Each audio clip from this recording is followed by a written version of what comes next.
Donc, ben, ça me fait vraiment plaisir aujourd'hui. On a fait des rencontres de maillage, mais là, par Zoom, comme ça, c'est un premier webinaire qu'on organise et puis on est très intéressés et contente du sujet. Le webinaire est organisé dans le cadre d'efforts qui sont menés par Concertation Femestri dans le but de développer un lien avec la recherche et puis les pratiques terrain au niveau des droits des femmes, du féminisme. Donc, moi, j'ai rencontré Madame Lavallée au tout début du projet Nouvelles Alliances de Relais Femmes, qui est un organisme national qui fait beaucoup de recherches. Et puis, à ce moment-là, elle avait mentionné le rapport de recherche Union et des unions conjugales au Québec. C'est un rapport sur le couple, l'argent et le droit, sur lequel elle a travaillé avec Hélène Bello et puis Annabelle Siri. Et puis, à Concertation Femestri, depuis plusieurs années, les centres de femmes sonnent l'alarme justement sur l'appauvrissement des femmes à la suite d'une séparation, la non-reconnaissance de leur travail non rémunéré, de leur soutien à la famille, à la survie pour maintien à domicile, les laisse vraiment dans une situation précaire suite à une séparation. Moi, j'ai une expression souvent que je dis, les femmes sont punies pour leur générosité, en quelque sorte. Donc, de plus aussi été observé qu'elles n'ont pas tendance non plus nécessairement à parler d'argent dans le couple, même si, paradoxalement, plusieurs d'entre elles vont gérer le budget familial. Donc, de plus dans plusieurs petites entreprises au Québec aussi, elles occupent le poste de réceptionniste comptable. Donc, je trouvais qu'en sachant qu'il y avait cette étude-là qui était faite, puis on n'a pas toujours une approche connue au niveau du droit. Donc, je suis vraiment contente d'accueillir cet après-midi Carmen Lavallée qui a contribué à ce rapport de recherche-là. Et j'ai été 2 fois plus contente quand j'ai aussi su que Hélène Bello, qui a participé au rapport de recherche, venait aussi présenter aujourd'hui. Elles sont accompagnées par Alexandra qui est doctorante, qui va s'occuper de l'aspect technique aujourd'hui. Bonjour Alexandra. Donc, je vais vous présenter brièvement Carmen Lavallée et puis Hélène Bello. Donc, Carmen Lavallée est professeure titulaire à la faculté de droit de l'Université de Sherbrooke. Elle est vice-doyenne à la recherche et au cycle supérieur de recherche. Donc, elle est chercheure au partenariat de recherche Famille en mouvance, dynamique intergénérationnelle. Ce partenariat-là de recherche sociale aborde différents thèmes autour de la famille québécoise dans une perspective multidisciplinaire et multisectorielle. On travaille sur différents modes de circulation des enfants en droit interne aussi, en droit international, plus spécifiquement l'adoption nationale et internationale, la tutelle, la délégation et le partage de l'autorité parentale. Puis elle s'intéresse également à la protection des droits des enfants privés en soutien de leur famille, donc tout ce qui est à la protection de la jeunesse. Maintenant, Hélène Bello, elle est professeure à l'Institut national de recherche scientifique. Elle est directrice du Centre Urbanisation culturelle et société de cet institut-là et elle est aussi directrice scientifique du partenariat de recherche Famille en mouvance. Donc, ses intérêts de recherche, vous avez peut-être déjà entendu son nom. Donc, elle travaille beaucoup en sociologie. Au niveau féministe, on voit ses ouvrages. Donc, l'usage social de l'argent et ses déclinaisons, gestion de l'argent dans les couples, le revenu familial, la planification financière, la fiscalité, la retraite. Aussi, l'union libre et l'encadrement légal de la vie conjugale, la conscience du droit, l'internormativité, les représentations sociales de la vie conjugale et aussi la sociologie de l'amour. Donc, je pense que je vous laisserai aller directement présenter votre rapport de recherche. Je sais que vous allez en premier nous parler du rapport de recherche, ensuite de la proposition de réforme du droit familial, des enjeux que ça comporte actuellement là, au niveau des droits des femmes. Puis, vous m'avez parlé aussi de comparer peut-être les données actuelles pour justement voir toutes les implications. Donc, je vous laisse directement aller prendre la parole et puis nous présenter. Si vous voulez compléter sur des choses que j'ai dites, allez-y. Merci. OK, alors bonjour à toutes. C'est un vrai plaisir d'être avec vous aujourd'hui. Notre présentation à Hélène et moi, en fait, elle se divise en 3 parties. Là. Dans un premier temps, je vais vous rappeler très brièvement l'état du droit sur la question des conjoints de fait versus les couples mariés au Québec. Donc, vous remettre un petit peu en mémoire, c'est quoi la situation actuellement Et ensuite, on va regarder quelles sont les propositions qui ont été faites par le comité consultatif sur le droit de la famille. Donc, je ne sais pas si vous savez sans doute que se prépare une grande réforme du droit de la famille au Québec présentement. On n'a pas de date à savoir à quel moment le projet de loi va être déposé, mais semble-t-il que ça pourrait être d'ici l'été. Donc, puis on ne sait pas non plus est-ce que ce sera en un seul volet ou est-ce qu'il y aura 2 projets de loi. Donc, c'est sûr qu'au ministère de la Justice, ils sont en train de plancher sur cette réforme-là. Donc, après vous avoir parlé un peu de ce que propose le comité consultatif comme changement dans le cadre de la réforme, c'est là qu'on va mettre en perspective, Hélène et moi, les données de notre enquête pour savoir si dans la réalité, les données concrètes qu'on a, est-ce qu'ils viennent soutenir les postulats du comité consultatif ou est-ce qu'ils viennent contredire les postulats du comité consultatif sur le droit de la famille. Alors, si on commence, peut-être, je vais peut-être demander à Alexandra Voilà de nous partager un peu le PowerPoint. Peut-être à la page. Oui, peut-être tu peux aller sur la deuxième ou même la troisième. Donc, on va commencer par parler un petit peu du régime applicable là, actuellement. OK, parfait. Donc, je vous ai mis la différence entre le droit social et le droit privé. Qu'est-ce qu'on entend par le droit social? C'est les différentes lois sociales, notamment la loi fiscale. Pourquoi il y a beaucoup de confusion dans la population sur la connaissance de leurs droits? C'est que pendant la vie commune, la plupart des couples sont plutôt confrontés au droit social plutôt qu'au droit civil. Donc, la loi de l'impôt, la loi sur la régie des rentes, la loi sur l'assurance automobile, la loi sur les prêts et bourses, ce sont toutes des lois qui, à peu près de façon unanime, vont assimiler les conjoints de fait aux gens mariés. Ça peut varier d'une loi à l'autre, mais assez souvent, on dit qu'après 1 à 3 années de vie commune ou la naissance d'un enfant, dans ces lois-là, on va traiter de la même façon les gens mariés ou les couples qui vivent en union de fait. Donc, c'est pour ça qu'on dit que 80% des gens savent que devant l'impôt, les unions libres sont traitées comme des gens mariés. Ce que les gens savent moins par ailleurs, c'est qu'au moment où survient la rupture dans le couple, ce n'est plus le droit social qui s'applique, c'est le droit privé, c'est le Code civil du Québec. Et le Code civil du Québec fait une distinction très importante entre les conjoints mariés et les conjoints en union de fait. Donc, si vous regardez du côté des conjoints mariés, hein, je vous rappelle que c'est vraiment bien encadré les droits et obligations des époux dans le mariage. Il y a les droits et obligations qui résultent du mariage, comme les devoirs de secours, d'assistance. Il y a une protection de la résidence familiale. Donc, peu importe qui est propriétaire de la résidence familiale, il n'est pas possible à cette personne-là de vendre la résidence sans obtenir le consentement de l'autre personne ou même de l'hypothéquer. Il y a les dispositions sur le patrimoine familial que vous connaissez certainement qui sont applicables. Il y a des possibilités de prestations compensatoires lorsqu'un conjoint aurait, par exemple, travaillé dans l'entreprise de l'autre sans obtenir de juste salaire.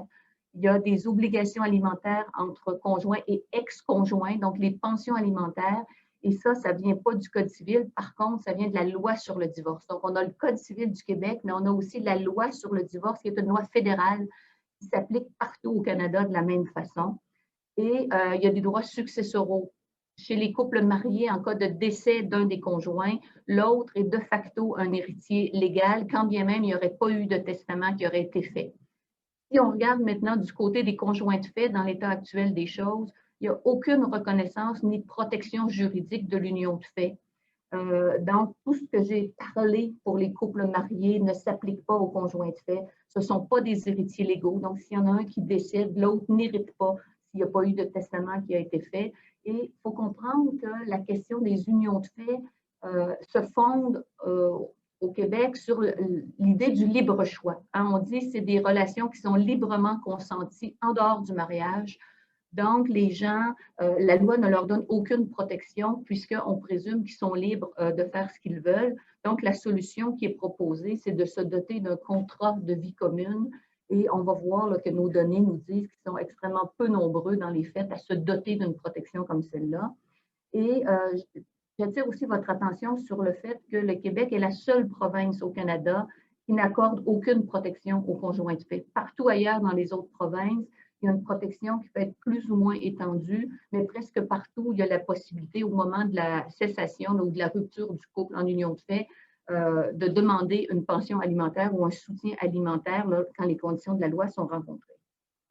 Donc ça, c'est l'état actuel du droit. Pourquoi on est maintenant vers l'idée d'une réforme? Ça aussi, ça va se dire en trois parties. Je vais vous rappeler ou vous dire quelques mots sur la célèbre affaire Éric contre Lola, dont on avait beaucoup parlé dans les médias. Je vais vous parler des changements proposés par le comité, puis on va discuter un peu des postulats qui soutiennent ces propositions-là. Donc, l'affaire Éric contre Lola, vous vous rappelez, c'est les journalistes qui avaient donné ce nom-là à Lola parce que dans les faits, c'était une jeune femme de 17 ans qui avait connu Éric, qui était lui âgé de 32 ans et qui était déjà propriétaire d'une entreprise extrêmement prospère. Le couple a fait vie commune pendant 7 ans et il y a eu quand même des ruptures qui sont survenues, mais ils ont quand même eu 3 enfants ensemble qui sont nés entre 1996 et 2001. Évidemment, pendant la vie commune, comme Éric était extrêmement fortuné et qu'elle était très jeune et sans formation professionnelle, elle n'a pas travaillé et c'est lui qui pourvoyait aux besoins de la famille. Elle dira dans le procès qu'elle avait toujours voulu se marier, mais que Éric refusait parce qu'il disait ne pas croire à l'institution du mariage. Donc, le couple va se séparer en 2002 après 7 ans de vie commune. Et Lola se retrouve dans la situation où, évidemment, Éric doit payer une pension alimentaire pour ses enfants parce que c'est une obligation alimentaire à l'égard des enfants. Mais Lola se trouve absolument sans rien puisqu'elle n'a pas droit au soutien alimentaire, elle n'a pas droit au partage des biens, elle n'a droit à rien de ce à quoi elle aurait eu droit si elle avait été mariée. Et c'est dans ce contexte-là qu'elle va contester devant les tribunaux jusqu'à la Cour suprême la constitutionnalité de la loi. Au niveau du résultat que ça a donné, peut-être oui, celle-là. Donc, si on regarde devant la Cour suprême, c'est pas si facile quand c'est pas nous qui parlons en même temps, hein, mais je l'apprécie, Alexandra. Donc, si on regarde, on vous a mis ce qui est intéressant dans cette décision-là. Moi, je ne fais pas ça normalement, mais on a genré un peu les juges. Donc, il y a 4 juges masculins devant la Cour suprême qui vont considérer que la distinction entre les conjoints mariés et les conjoints de fait ne porte pas atteinte au droit à l'égalité parce qu'ils vont se fonder sur la liberté de choix. Là. Ils vont dire que c'est un choix, donc ça ne porte pas atteinte. Il y a 4 juges féminines et un juge masculin qui considèrent que c'est une distinction qui porte atteinte au droit à l'égalité. Donc, vous voyez que la Cour suprême était extrêmement divisée sur cette question-là. Et en bout de ligne, c'est la juge en chef qui va faire basculer la loi québécoise dans le camp de la constitutionnalité parce qu'elle va dire oui, ça porte atteinte au droit à l'égalité, mais ça peut être justifié dans le cadre d'une société libre et démocratique. Donc, à la suite de la décision Éric contre Lola, le gouvernement du Québec a formé le comité consultatif sur le droit de la famille qui a déposé son rapport en 2015. Qu'est-ce que propose le comité consultatif? Et on peut penser que la réforme va s'en inspirer, on verra là, au moment du dépôt, mais assez largement. Le changement le plus important, je pense, qui est proposé par le comité, c'est que le comité propose de s'écarter du statut matrimonial pour faire une distinction entre les couples, donc de ne plus diviser entre les couples mariés et les couples en union de fait, pour diviser entre les couples qui ont un enfant commun et les couples qui n'ont pas d'enfant commun. Donc, ce n'est plus le mariage en réalité qui deviendrait l'élément déclencheur de la protection de la loi, ce serait la survenance d'un enfant commun. Et pour tenir en considération l'avènement d'un enfant commun, le comité propose la création d'une prestation compensatoire parentale. C'est une forme de prestation compensatoire comme la prestation conjugale qui existe déjà dans le Code civil pour les gens mariés, mais elle viserait exclusivement à compenser les désavantages économiques qui résultent de l'exercice du rôle parental. Donc, le parent qui dirait avoir subi un préjudice parce qu'il a exercé, par exemple, de façon plus importante le rôle parental auprès d'un enfant, pourrait réclamer de son conjoint de fait ou marié une prestation parentale compensatoire.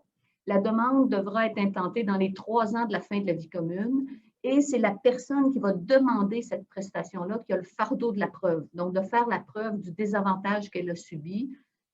Évidemment, ce qu'on propose, c'est de faciliter cette preuve-là en établissant des présomptions, par exemple, ou en établissant un système de calcul des montants comme les tables de fixation des pensions alimentaires pour enfants, par exemple, mais il n'en reste pas moins que c'est le demandeur, normalement la personne qui se trouve désavantagée, qui a le fardeau d'introduire la procédure, de le faire dans un délai assez court.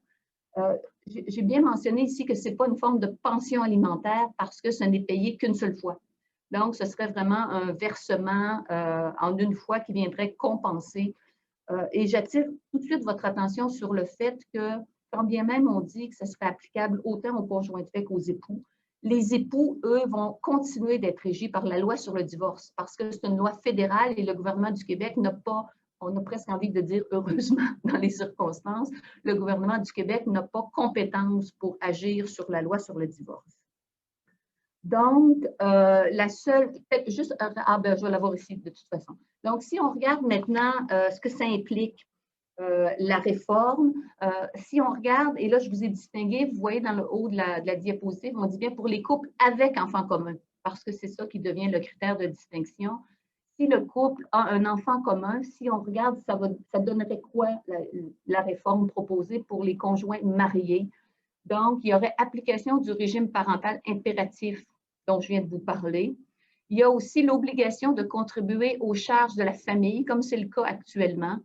Et il y aurait une mesure de protection de la résidence familiale et prestations compensatoires parentales. Donc, quand on dit c'est le régime impératif, quand on dit impératif, il faut bien comprendre ce que ça veut dire. Ça veut dire qu'on ne peut pas y déroger. Donc, pour les conjoints mariés, tout ce qui est impératif s'appliquerait automatiquement par l'effet de la loi. Donc, pour les conjoints mariés, qu'est-ce qui reste en plus pour les conjoints mariés? Il reste le partage du patrimoine familial, le régime matrimonial, qui peut être la société d'acquet ou la séparation de biens, dépendamment du régime. Les pensions alimentaires pour enfants, ça continue d'exister. Il y aurait une pension alimentaire pour ex-conjoint qui vient de la loi sur le divorce, donc le Québec ne peut pas l'empêcher. Et il y a la prestation compensatoire qu'on qualifie maintenant de conjugale pour la distinguer de la prestation parentale, mais la prestation conjugale, ça existe déjà ça dans le Code civil à l'heure actuelle, et les droits successoraux dont je vous ai parlé tout à l'heure. Si le couple qui a un enfant commun, par ailleurs, sont des conjoints de fait au moment de la rupture, pendant la vie commune, on va commencer comme ça, pendant la vie commune, ils ont l'obligation de contribuer aux charges de la famille, ce qui n'existe pas présentement. Il y aurait des mesures de protection de la résidence familiale, comme pour les époux, c'est-à-dire qu'en union de fait, la personne qui serait la seule propriétaire de la résidence ne pourrait pas la vendre, l'hypothéquer. Ça, présentement, ce n'est pas le cas. Et il y aurait la prestation compensatoire parentale qui n'existe pas non plus présentement, mais ce serait la seule protection qui serait donnée aux conjoints de fait avec enfants. Donc, les pensions alimentaires pour enfants, ça existe évidemment. Là. Puis la prestation compensatoire conjugale, là, ils y auraient droit en vertu de la réforme, mais ils y ont déjà droit par un recours qu'on appelle l'enrichissement injustifié. Donc, je pourrais peut-être vous reparler tout à l'heure, là aussi, il y a des questions. Donc, on voit quand même que malgré le fait qu'on change le statut matrimonial pour la naissance d'un enfant, dans le cas des couples mariés, la protection de la loi reste par ailleurs beaucoup plus large que dans le cas des conjoints de fait. Et j'attire votre attention aussi sur le fait que cette prestation parentale compensatoire ne peut pas servir à compenser autre chose que ce qui découle du fait d'avoir pris soin d'un enfant. Et dans le contexte de l'évolution des familles par rapport au vieillissement de la population, on sait souvent qu'un conjoint, une conjointe plutôt, va s'occuper des parents âgés, des parents malades, etc. Ça ne peut pas ça, être compensé en vertu de la prestation parentale, mais ça pourrait être compensé en vertu de la loi sur le divorce, par ailleurs, parce que la loi fédérale sur le divorce est beaucoup plus large, beaucoup plus généreuse et beaucoup plus compensatoire que ce que propose le comité consultatif. Donc, si je regarde maintenant rapidement pour les conjoints sans enfants, c'est que là, on va voir que ça ne changera pas grand-chose. Pour le couple sans enfants, les conjoints mariés, on va tomber dans une logique d'opting out, c'est-à-dire que pour les conjoints mariés sans enfants, on va voir qu'il y a une diminution assez importante des protections de la loi parce qu'on est toujours dans cette idée-là de la liberté, là, de pouvoir, la liberté contractuelle. Donc, les conjoints mariés auront l'application de la loi, comme c'est le cas actuellement, sauf s'ils décident conjointement de s'en défaire, de s'en départir, ce qui n'est pas possible à l'heure actuelle. Je prends par exemple l'obligation de contribuer aux charges de la famille.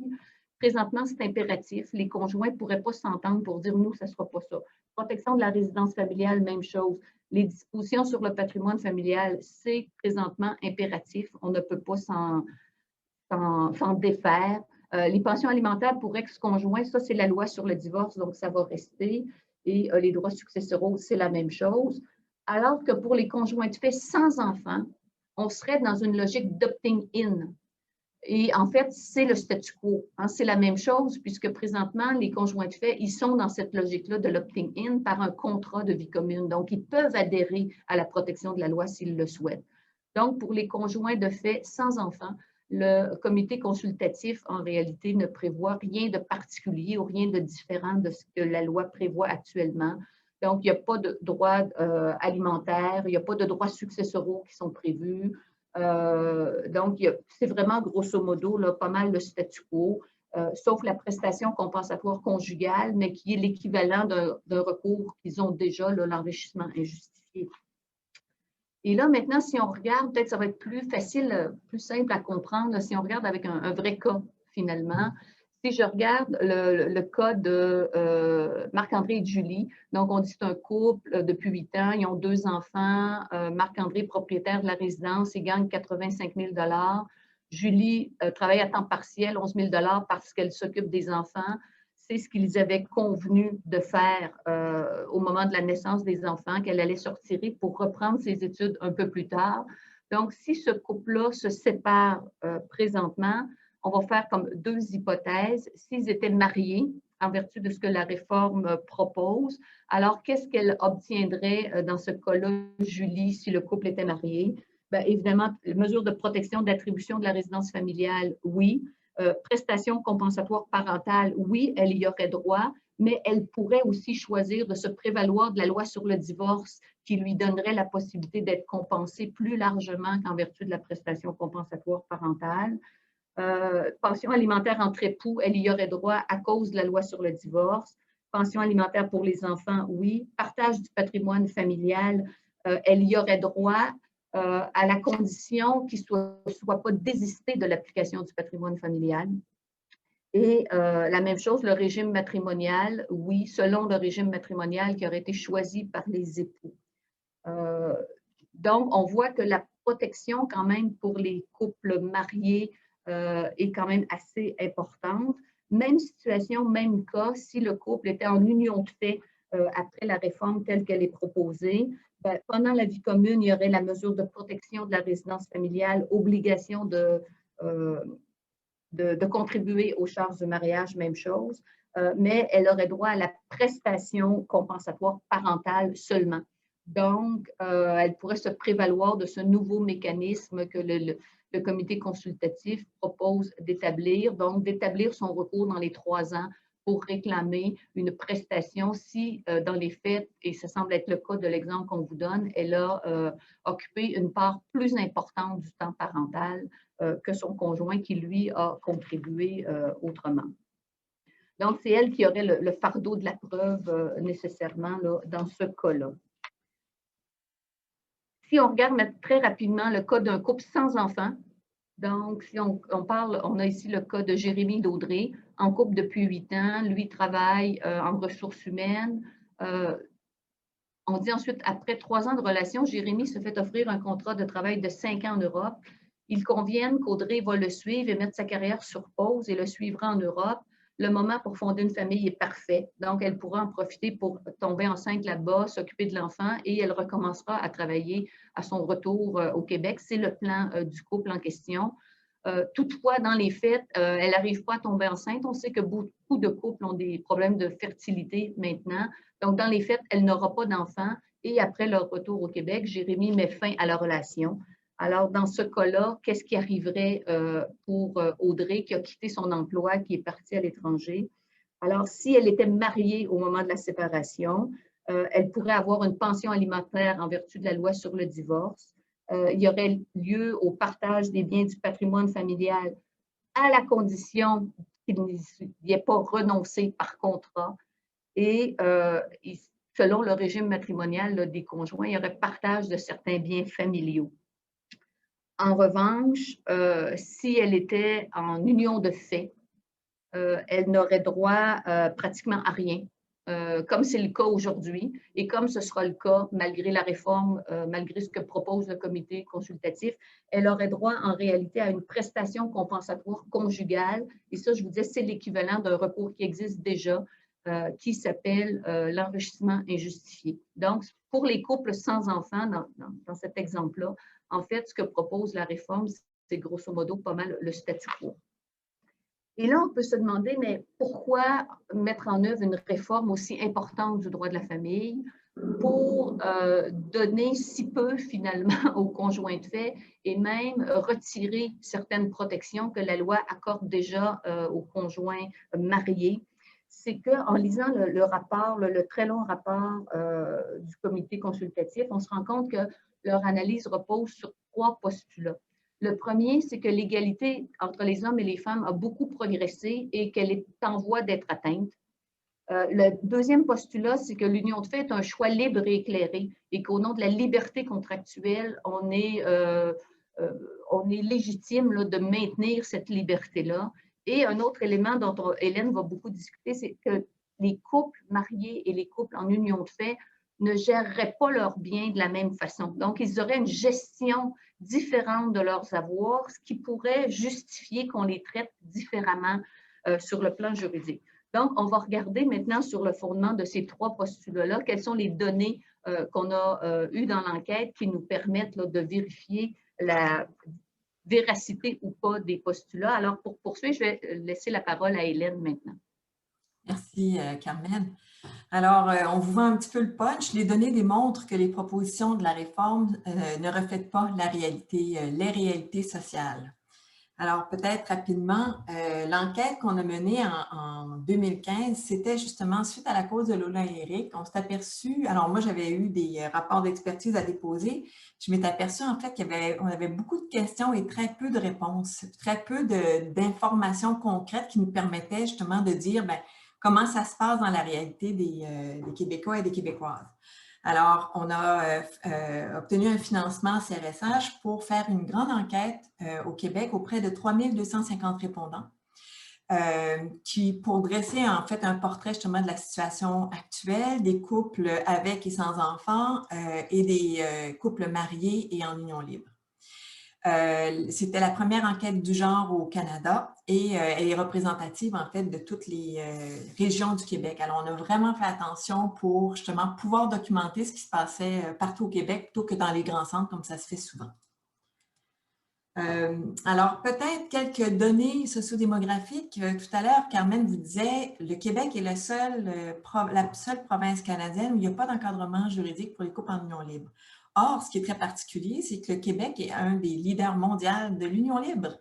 Même quand on se compare avec les pays nordiques, on dit qu'on est leader mondiaux là où il y a des chiffres, parce que je pense qu'en Amérique du Sud, il y a plusieurs pays où il y en a beaucoup aussi, mais on bat des records très clairement. Au niveau canadien, alors au Québec, on pense que c'est à peu près 40% des couples qui vivent en union libre, mais dans le reste du Canada, c'est plutôt autour de 16%. Quand on regarde juste les plus jeunes générations, puis on voit que c'est un phénomène qui va en s'accélérant de façon assez importante. Chez les 20-49 ans, ce sont plutôt 56% des couples qui sont en union libre. Et ça se répercute évidemment sur les enfants. Alors, on retrouve plus de 62% des enfants qui naissent en mariage, c'est la moyenne générale. Mais d'après vous, alors je vous pose la question, d'après vous, est-ce qu'il y a plus de couples mariés en ville ou à la campagne? Alors, je vous demande, est-ce qu'il y a plus de couples en union libre en ville? Je vais vous poser la question comme ça, mais je vous demande de lever votre main. Pensez-vous qu'il y a plus d'union libre en ville? Alors, celles qui pensent que oui, levez la main. Oui, plusieurs ne savent pas trop. OK, merci. En fait, souvent, on se dit, oui, il y a plus d'union libre en ville et la raison pour laquelle on pense que c'est le cas, c'est qu'on se dit, à la campagne, les gens sont peut-être un peu plus traditionnels, ils se marient davantage et tout. En fait, au Québec, c'est complètement l'inverse symétrique. Alors, ce qu'on voit, en fait, c'est que plus on s'éloigne de Montréal, tu peux mettre les deux suivants, alors, à Montréal, en fait, il y a plus d'immigrants et c'est là, en fait, que le moins de couples en union libre parce que les gens se marient davantage. Mais plus on s'éloigne des grands centres, Montréal, Québec, plus on va en région et plus on retrouve de couples en union libre. La raison étant que c'est lié au fait d'être Canadien-Français d'origine catholique. Alors, dans certaines régions du Québec, je pense à la Mauricie, en fait, je n'ai pas les chiffres sous les yeux, mais dans plusieurs régions du Québec, c'est plus de 80% des enfants qui naissent en mariage. Si on regarde, en fait, justement, la proportion des couples en union libre avec enfants, parmi les 24-54 ans, on s'aperçoit, par exemple, justement, Montréal et Laval, c'est 23% des couples qui sont en union libre. Par contre, quand on va en Gaspésie et l'Île-de-la-Madeleine, c'est plutôt 68% ou 65%. Ces chiffres-là sont super importants parce que on s'est aperçu aussi que quand on regarde les écarts de revenus entre les hommes et les femmes, encore en 2021, c'est dans ces régions éloignées où on retrouve les plus grands écarts de revenus entre les hommes et les femmes. Dans certaines régions, les femmes gagnent 60% du revenu des hommes, puis si ma mémoire est bonne, c'est même 50% dans certaines régions, parce qu'il y a beaucoup c'est des industries d'exploitation de ressources naturelles. Les salaires pour les hommes plus traditionnels sont plus payants. Il y a moins aussi d'emplois dans les services. Donc, il y a des grands écarts de revenus là où il y a le plus d'union libre. C'est ça que je voulais que vous reteniez. Alors maintenant, on va revenir sur les trois supposés présupposés sur lesquels se fonde la réforme du droit. Alors, la question de l'égalité homme-femme, est-ce qu'aujourd'hui, justement, alors j'ai une autre petite question pour vous. On voit parfois dans les médias que les femmes, en fait, on serait rendu à peu près à 30% des femmes qui gagnent plus que leur conjoint. D'après vous, est-ce que c'est vrai ou faux? Celles qui disent vrai, à peu près 30%. Celles qui disent vrai, levez la main. Oh, ben là, vous êtes trop... Oui, c'est vrai? OK. Est-ce qu'il y en a d'autres? Ah, c'est vrai, je ne vois pas tout le monde. Quelques-unes qui pensent que c'est vrai. La réponse, c'est faux. Alors, je vais vous expliquer pourquoi. Alors, si on va à la prochaine...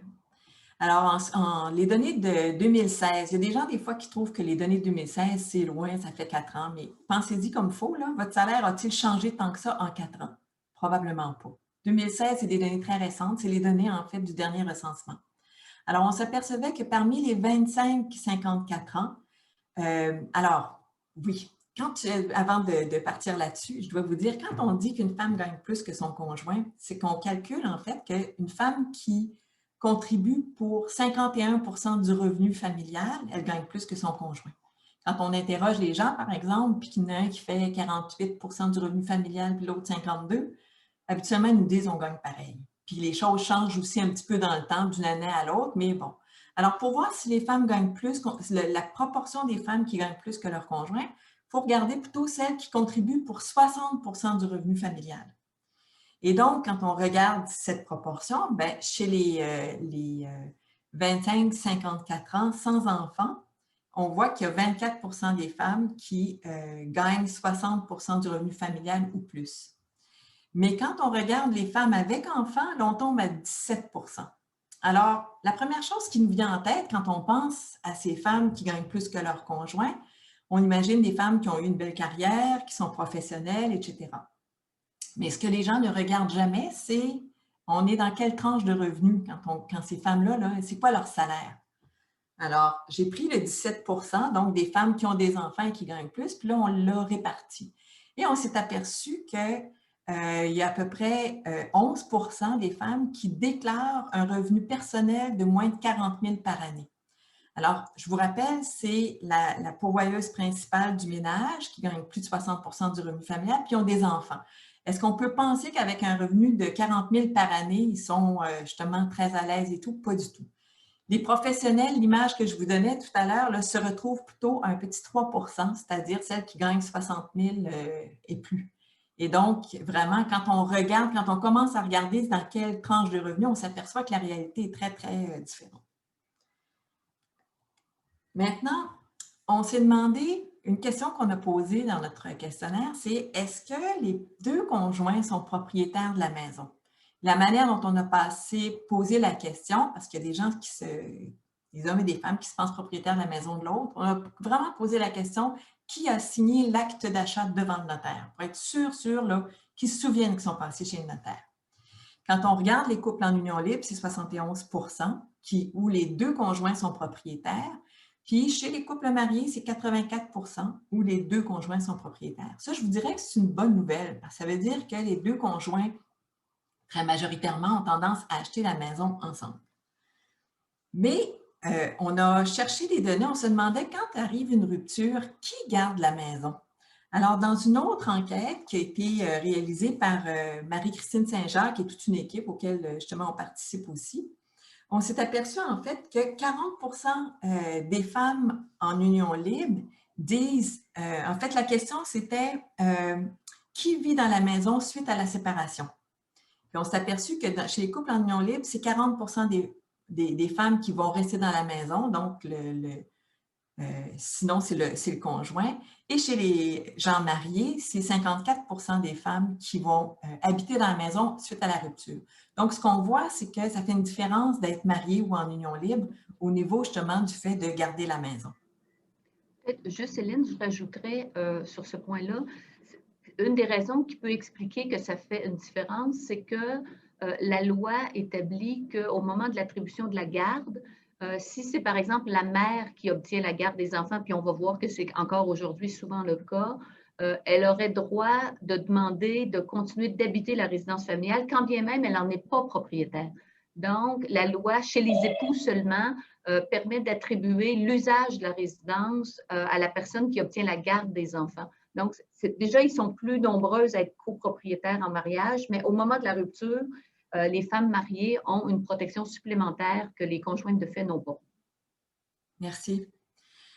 Et donc, maintenant, alors on s'est aussi posé la question, est-ce que les gens, alors on entend beaucoup justement l'idéal de la garde partagée. On a voulu essayer de vérifier justement si les gens envisageaient la garde partagée avant même qu'il y ait une rupture. Alors, ce qu'on voit, c'est que d'abord, 67 des gens qui ont des enfants se disaient, si jamais on se sépare, éventuellement, bien, ce qui serait notre idéal, ça serait de faire de la garde partagée. Mais on a regardé ceux qui étaient séparés, on leur a demandé combien de personnes ont convenu de faire une garde partagée. Puis il y en a 38 qui s'étaient fait une entente, puis qui commençaient justement, qui avaient une entente claire sur le fait de faire de la garde partagée.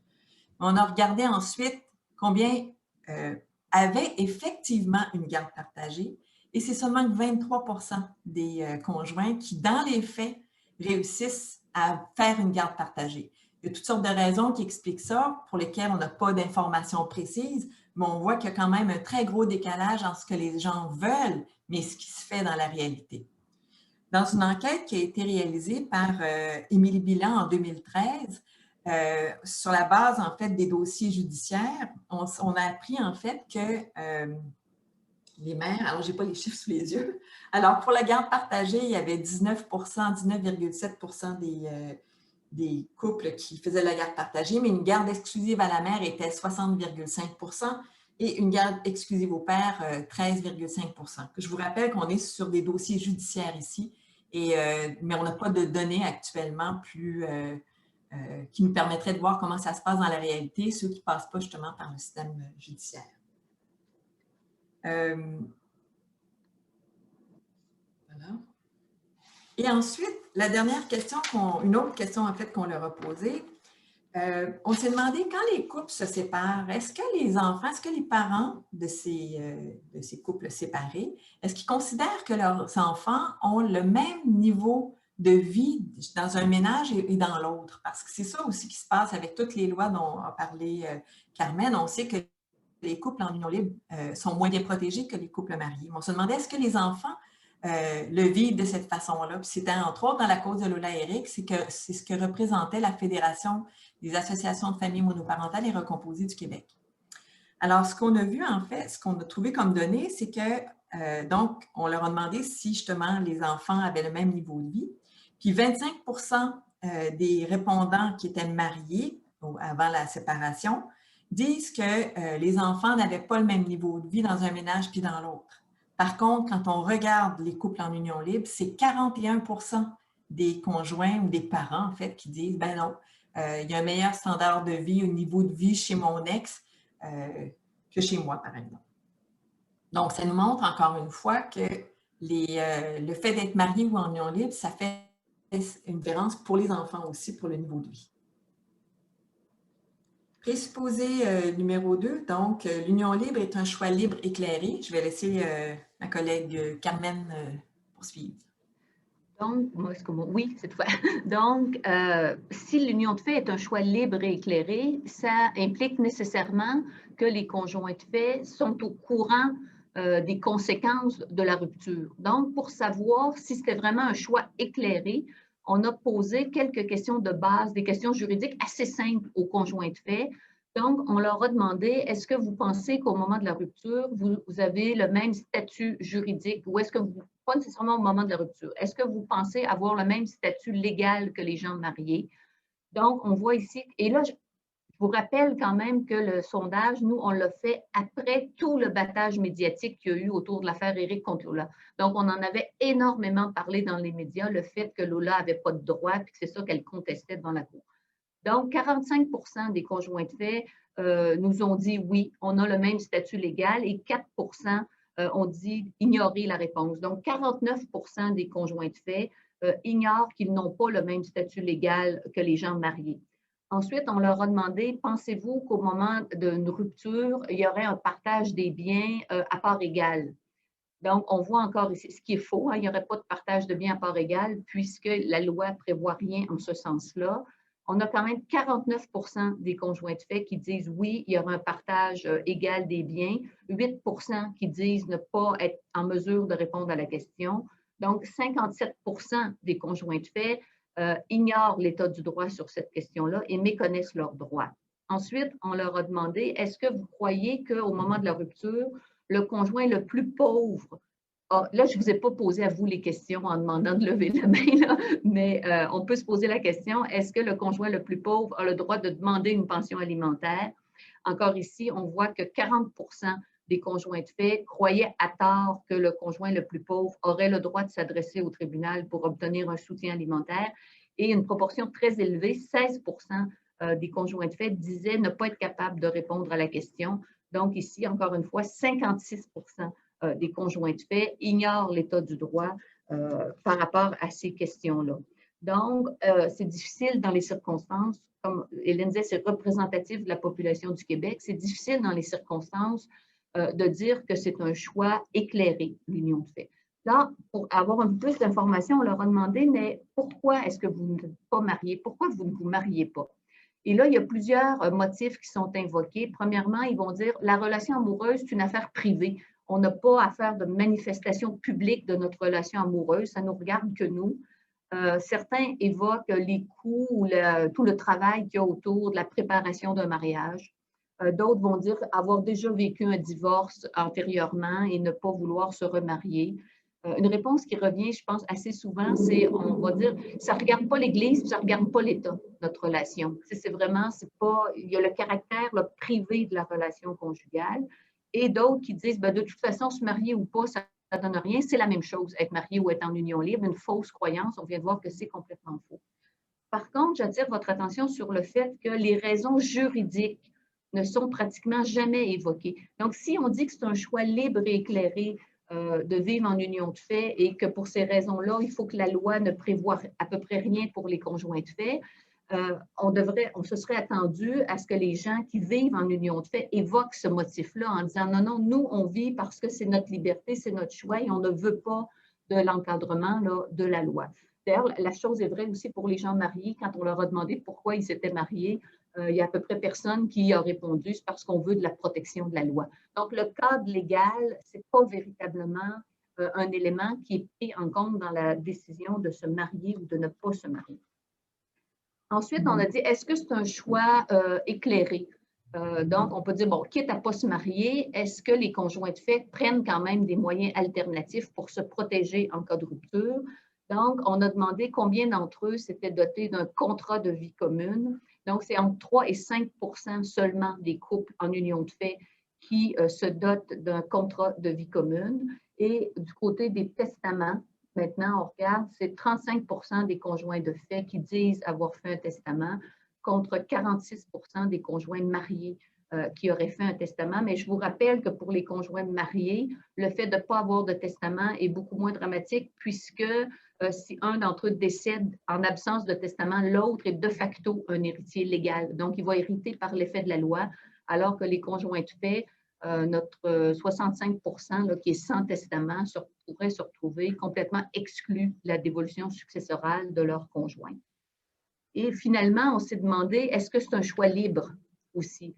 On dit souvent qu'il faut être deux pour se marier. Donc, dans les motifs qui sont évoqués par les conjoints de fait pour ne pas se marier, on leur a demandé, est-ce qu'il y en a un d'entre vous qui aurait voulu se marier et l'autre pas? Et là, c'est quand même assez surprenant parce qu'on a 25% des couples en union de fait, donc le quart des couples en union de fait, où on dit qu'il y a une personne qui voudrait se marier, mais pas l'autre. Donc, c'est le cas d'Éric contre Lola, en réalité. Et quand on corrèle là, ces réponses-là avec le sexe, on se rend compte que 8 fois sur 10, c'est l'homme dans le couple en union de fait qui ne souhaite pas se marier. Donc, le choix-là n'est pas si libre, finalement. J'ajouterais en fait que les raisons de vouloir se marier, ce n'est pas nécessairement des raisons juridiques. Ça peut être vraiment pour la cérémonie, pour un paquet de raisons. Alors, voilà. Et souvent, l'argument, bon, nos chiffres établissent assez clairement que malgré tout ce qu'on peut nous dire, le fait de vivre en union de fait n'est ni un choix libre, ni un choix éclairé. Et là, souvent, l'argument qu'on va invoquer, on va dire, bien, écoutez, c'est pas grave, là, ils ne connaissent pas leurs droits, mais si on change la loi, on va mener une grande campagne médiatique, une grande campagne d'information et on va les informer de leurs droits. Donc, ils vont savoir maintenant que s'ils vivent en union libre, ça va être un choix. Or, les données qu'on a déjà, puis je vais céder la parole à Hélène là, qui va poursuivre, démontrent que ça ne fonctionne pas, ces histoires-là. Alors, moi, j'ai parlé du mariage automatique. C'est cette croyance, justement, qu'une fois qu'on vit en union libre, au bout d'un certain nombre d'années ou quand arrive un enfant, on se pense marié. Ce même phénomène existe en Angleterre pour des raisons assez similaires, c'est-à-dire que les lois sociales ont tendance à traiter les couples en union libre et mariés de la même façon. Alors, le message que reçoivent les gens, c'est que c'est pareil d'être marié ou en union libre. Et donc, en Grande-Bretagne, en 2000, ils ont fait un sondage, puis ils se sont aperçus justement qu'il y avait vraiment un mythe autour de ça, puis qu'il y avait une grande part de la population qui pensait que c'était pareil d'être marié ou en union libre. Alors, ils ont pris ça dans une étude qui a été faite par professeur Barlow et son équipe. Quand ils ont pris connaissance de ça, le gouvernement britannique a été saisi de ça. Ils ont fait une grande campagne publicitaire pour informer les gens. Et en 2006, ils ont refait le même sondage pour voir est-ce que ça avait changé quelque chose. Et en fait, tout ce que ça a fait, c'est ça a changé d'1 ou 2 pourcentages, mais surtout, il y avait beaucoup plus de gens qui étaient incertains, qui étaient plus sûrs de leur réponse. Donc, malgré les campagnes publicitaires, ça ne fonctionne pas nécessairement. D'une part, parce que le gouvernement envoie des messages contradictoires. D'autre part, parce que les gens s'informent souvent à leurs proches pour voir comment les choses fonctionnent. Puis donc, il y a beaucoup de méconnaissances qui circulent. Au Québec, on a vu justement en 2007, il y avait un sondage qui a été fait par la Chambre des notaires avec exactement les questions qu'on vous a montrées tout à l'heure et qu'on a reposées. Il y a eu toute l'affaire de Lola et Éric qui a eu quand même une grosse couverture médiatique. Et en 2015, quand on a reposé les mêmes questions qui avaient été posées par la Chambre des notaires, les chiffres avaient à peine bougé de la même façon. Donc, tout ça pour dire que les campagnes ont des limites. On peut éduquer certainement, puis c'est souhaitable, évidemment, de donner le plus d'informations possible, mais dans le cas du mariage particulièrement, comme on le disait, les gens se marient d'abord parce qu'ils s'aiment, par croyance religieuse ou par tradition, etc. Alors, maintenant, on va passer au troisième et dernier présupposé. Une gestion économique différente entre les conjoints, mariés ou non, justifierait le traitement juridique différent. Alors, on s'est posé la question justement, comment les gens gèrent concrètement? J'avais réalisé, moi, auparavant, des enquêtes qualitatives, puis c'était une des premières choses qui m'avait frappée, de me rendre compte que mariés ou en union libre, il y avait plein de gens qui géraient ensemble et d'autres qui géraient séparément. Dans certaines études qu'on voit ailleurs dans d'autres pays, habituellement, les couples mariés, on s'attend à ce qu'ils mettent tout ensemble, Et la loi, en fait, reflète ça aussi. Et les couples en union libre seraient plutôt des gens qui géreraient séparément. Alors, ce qu'on voit ici, c'est comment les couples gèrent au Québec. On leur a posé plusieurs questions pour avoir justement les modes de gestion. Dans la partie bleue, vous avez en fait les gens, donc je vous dirais en gros, il y a deux grandes logiques. Il y a soit qu'on met tout ensemble, ou soit qu'on partage les dépenses, c'est-à-dire qu'on se fait une liste des dépenses communes, chacun garde son salaire ou ses revenus dans son compte, mais on va partager les dépenses communes. Puis les dépenses communes, en fait, peuvent être partagées 50-50, peu importe s'il y a des écarts de revenus, ou ils peuvent être partagés proportionnellement aux revenus de chacun. Ce qu'on voit, en fait, c'est qu'on aurait pu, normalement, la partie jaune qui représente le partage 50-50 aurait dû être beaucoup plus importante du côté des couples en union libre si ça avait reflété justement la loi. Alors, je reviens à l'explication. Donc, la partie bleue, c'est la mise en commun des revenus. Alors, c'est les couples, en fait, qui mettent tout ensemble.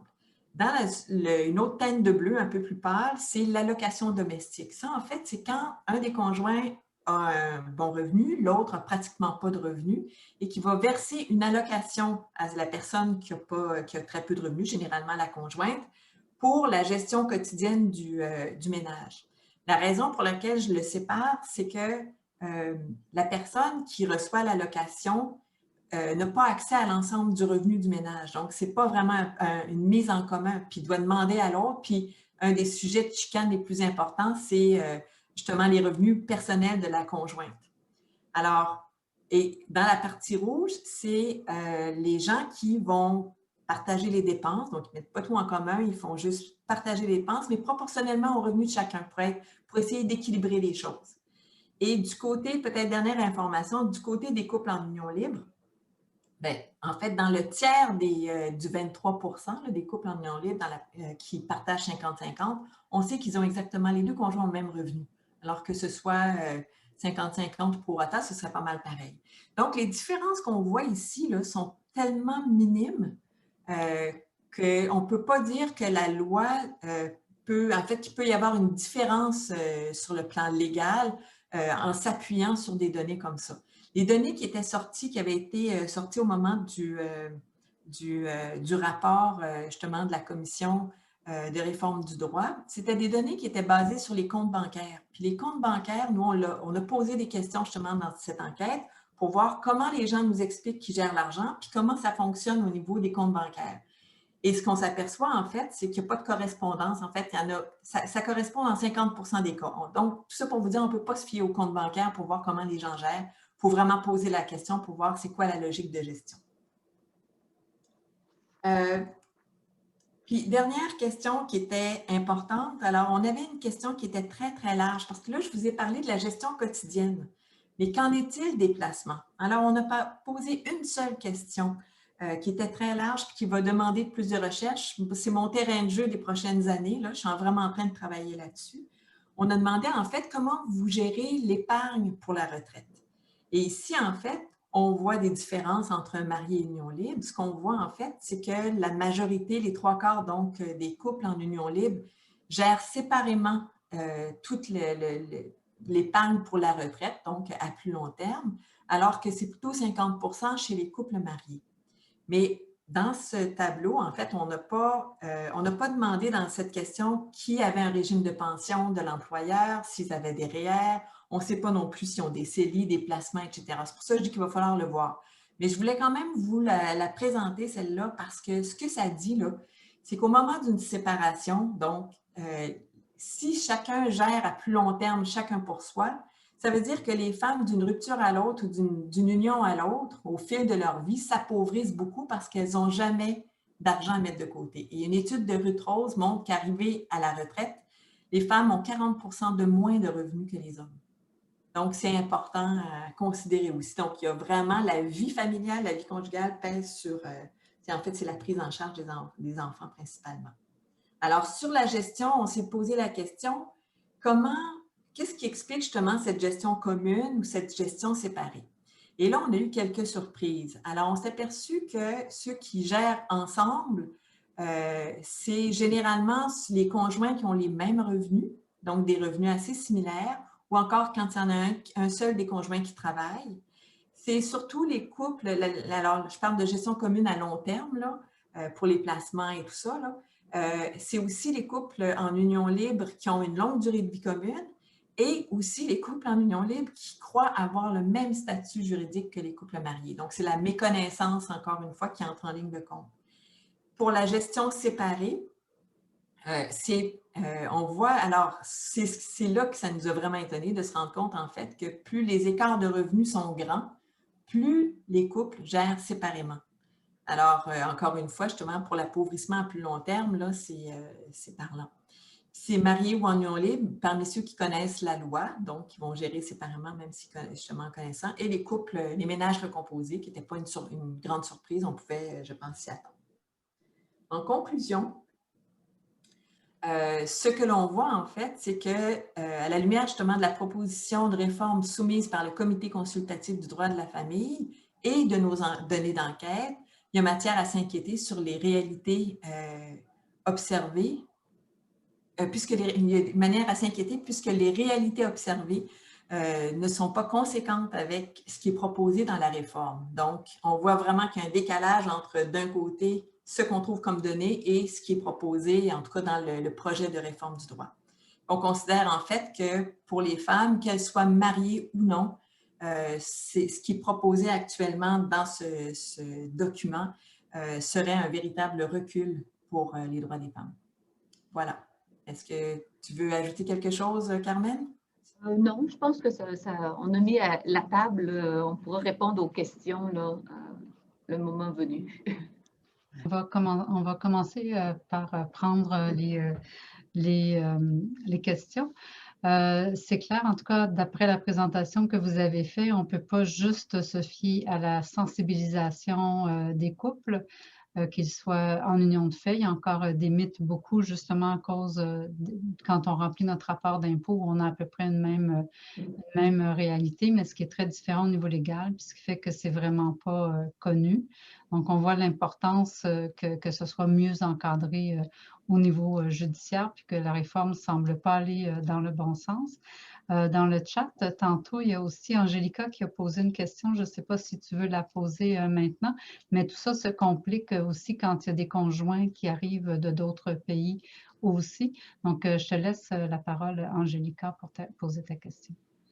OK. Ben, la question que j'ai, en fait, je disais que dans le cas où le conjoint, c'est un étudiant international et que la femme, elle est citoyenne canadienne, là, s'il y a divorce, à quoi qu'il faut s'attendre, en fait? Est-ce que cette personne-là, est-ce que la loi sur le divorce va couvrir comme si c'était un citoyen canadien? C'est ça ma question, je me pose. À quoi il faut s'attendre, en fait? En fait, peut-être très rapidement, c'est la notion de résidence là, qui va jouer. Donc, si le couple, si la dame, dans l'exemple que vous donnez, est citoyenne canadienne et que son conjoint est résident là, au Canada, c'est la loi sur le divorce qui va s'appliquer. Si le couple est marié et qu'ils vivent au Québec, le patrimoine familial va s'appliquer à eux nécessairement. Donc, tous les biens qui auraient été acquis pendant le mariage, il y aurait un partage là, des biens familiaux. Tu sais, ça dépend du statut vraiment légal, mais aussi est-ce qu'ils sont mariés ou est-ce qu'ils sont en union de fait. OK. Mais la réalité c'est que c'est un étudiant international, il n'y a pas de résidence permanente encore. Oui, mais ça, écoutez, c'est une question assez technique là, dans la loi sur le divorce que je pourrais vérifier si vous voulez, puis je pourrais vous acheminer la réponse très précisément. Là. Mais mon réflexe, ce serait de vous dire qu'ici, la loi sur le... Comme madame est résidente canadienne, la loi sur le divorce serait applicable là, dans ce cas-là. C'est plus une question aussi de droit international privé là, qui est plus pointue. Ben merci. Aussi, j'avais une question. J'avais une question par rapport au fait que justement, au Québec, on a plus de conjoints qui sont de fait par rapport aux autres provinces, mais en même temps, vous disiez qu'on est la seule province qui n'offre pas vraiment de support. Donc, est-ce que ça varie, je ne sais pas si au niveau de vos recherches, est-ce que ça varie beaucoup d'une province à l'autre? Est-ce qu'il y a des provinces qui ont quelque chose de plus intéressant qu'on pourrait promouvoir ici au Québec? Est-ce que vous avez des exemples là, ou est-ce que vous suggérez qu'on se rapproche peut-être plus à ce moment-là du droit au niveau des conjoints mariés? C'est sûr qu'il y a une grande variabilité là, dans les lois des autres provinces, mais d'entrée de jeu, toutes les provinces, comme je le mentionnais tout à l'heure, reconnaissent au moins le droit alimentaire, donc permettent à la rupture de l'union de fait au conjoint qui serait le plus démuni de réclamer une pension alimentaire de l'autre. Ça existe partout au Canada, sauf au Québec. Et ensuite, il y a une variation. Par exemple, l'Ontario prévoit une certaine protection pour les conjoints de fait. C'est probablement la loi qui est la plus, qui assimile le plus la situation des conjoints de fait aux conjoints mariés, c'est la loi de la Colombie-Britannique, où là, il y a un partage des biens au moment de la rupture, il y a des droits alimentaires, donc il y a plusieurs protections, mais il y a une variabilité, là. Toutes les provinces ne sont pas... mais partout, il y a quand même une protection minimale pour les conjoints de fait. Merci beaucoup. Mais c'est intéressant parce que surtout comme dans les faits, vu qu'il y a beaucoup plus de conjoints ici, donc Ils sont ce serait beaucoup moins vraiment... nombreux. Donc, Ouais. c'est quelque chose d'important. J'ai deux personnes qui ont des questions. Donc, j'ai Sylvie, ensuite j'ai Christine. Donc, Sylvie, tu peux y aller. Aujourd'hui, il y a beaucoup de jeunes qui se marient pour les prêts bourses, pour être financièrement indépendants. Qu'est-ce qui arrive? Qu'est-ce qu'il y a comme recours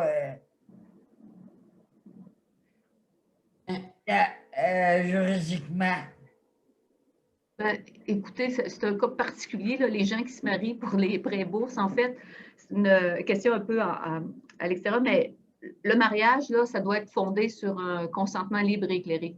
Donc, si on se marie exclusivement pour les prêts bourses, c'est clair, c'est entre nous, là, le couple se marie pour ça, on pourrait remettre en question la validité du mariage. Donc, un des deux pourrait remettre en question la validité du mariage. Mais si ce n'est pas le cas, que ce soit un mariage pour les prêts bourses, si la validité de ce mariage-là n'est pas remise en question, survient une rupture dans le couple, ça va être les règles qui s'appliquent, les mêmes règles que pour n'importe quel autre mariage qui vont s'appliquer. Un autre exemple qu'on voit, c'est par exemple les gens qui vont marier quelqu'un en provenance de l'étranger, une fois rendus sur place, vont dire « Ah, ben finalement, j'ai réalisé après coup, il y a une erreur sur la personne, il y a une erreur sur le motif. » Mais ça aussi, on est dans des cas particuliers ici, là. Mais un mariage célébré pour des prêts et bourses ou pour une autre raison, par amour, si personne ne remet en question la validité de ce mariage-là, il est valide et au moment de la rupture ou du divorce, il va suivre les règles générales applicables. Merci. Christine? Oui, super présentation en passant, très intéressant, en même temps très inquiétant. J'avais deux volets.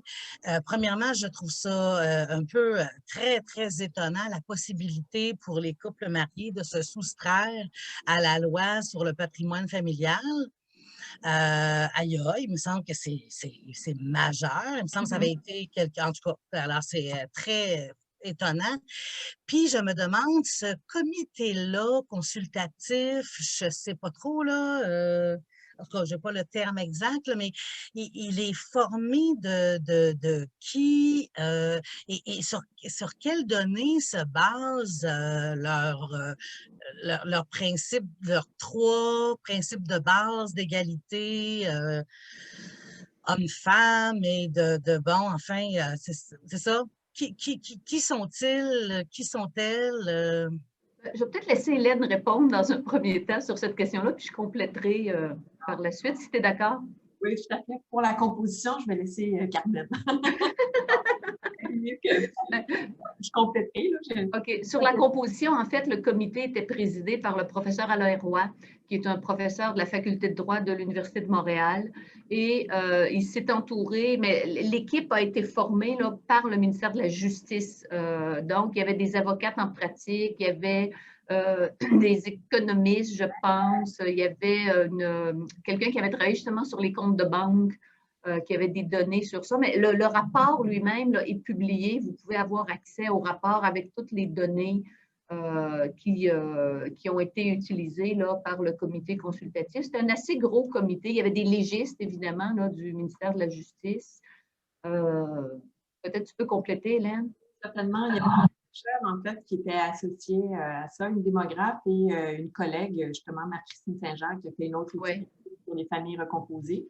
Parce que nous, on vous parle juste du mariage et de l'union libre, mais la réforme du droit, le document en question, là, ça couvre tous les aspects du droit de la famille.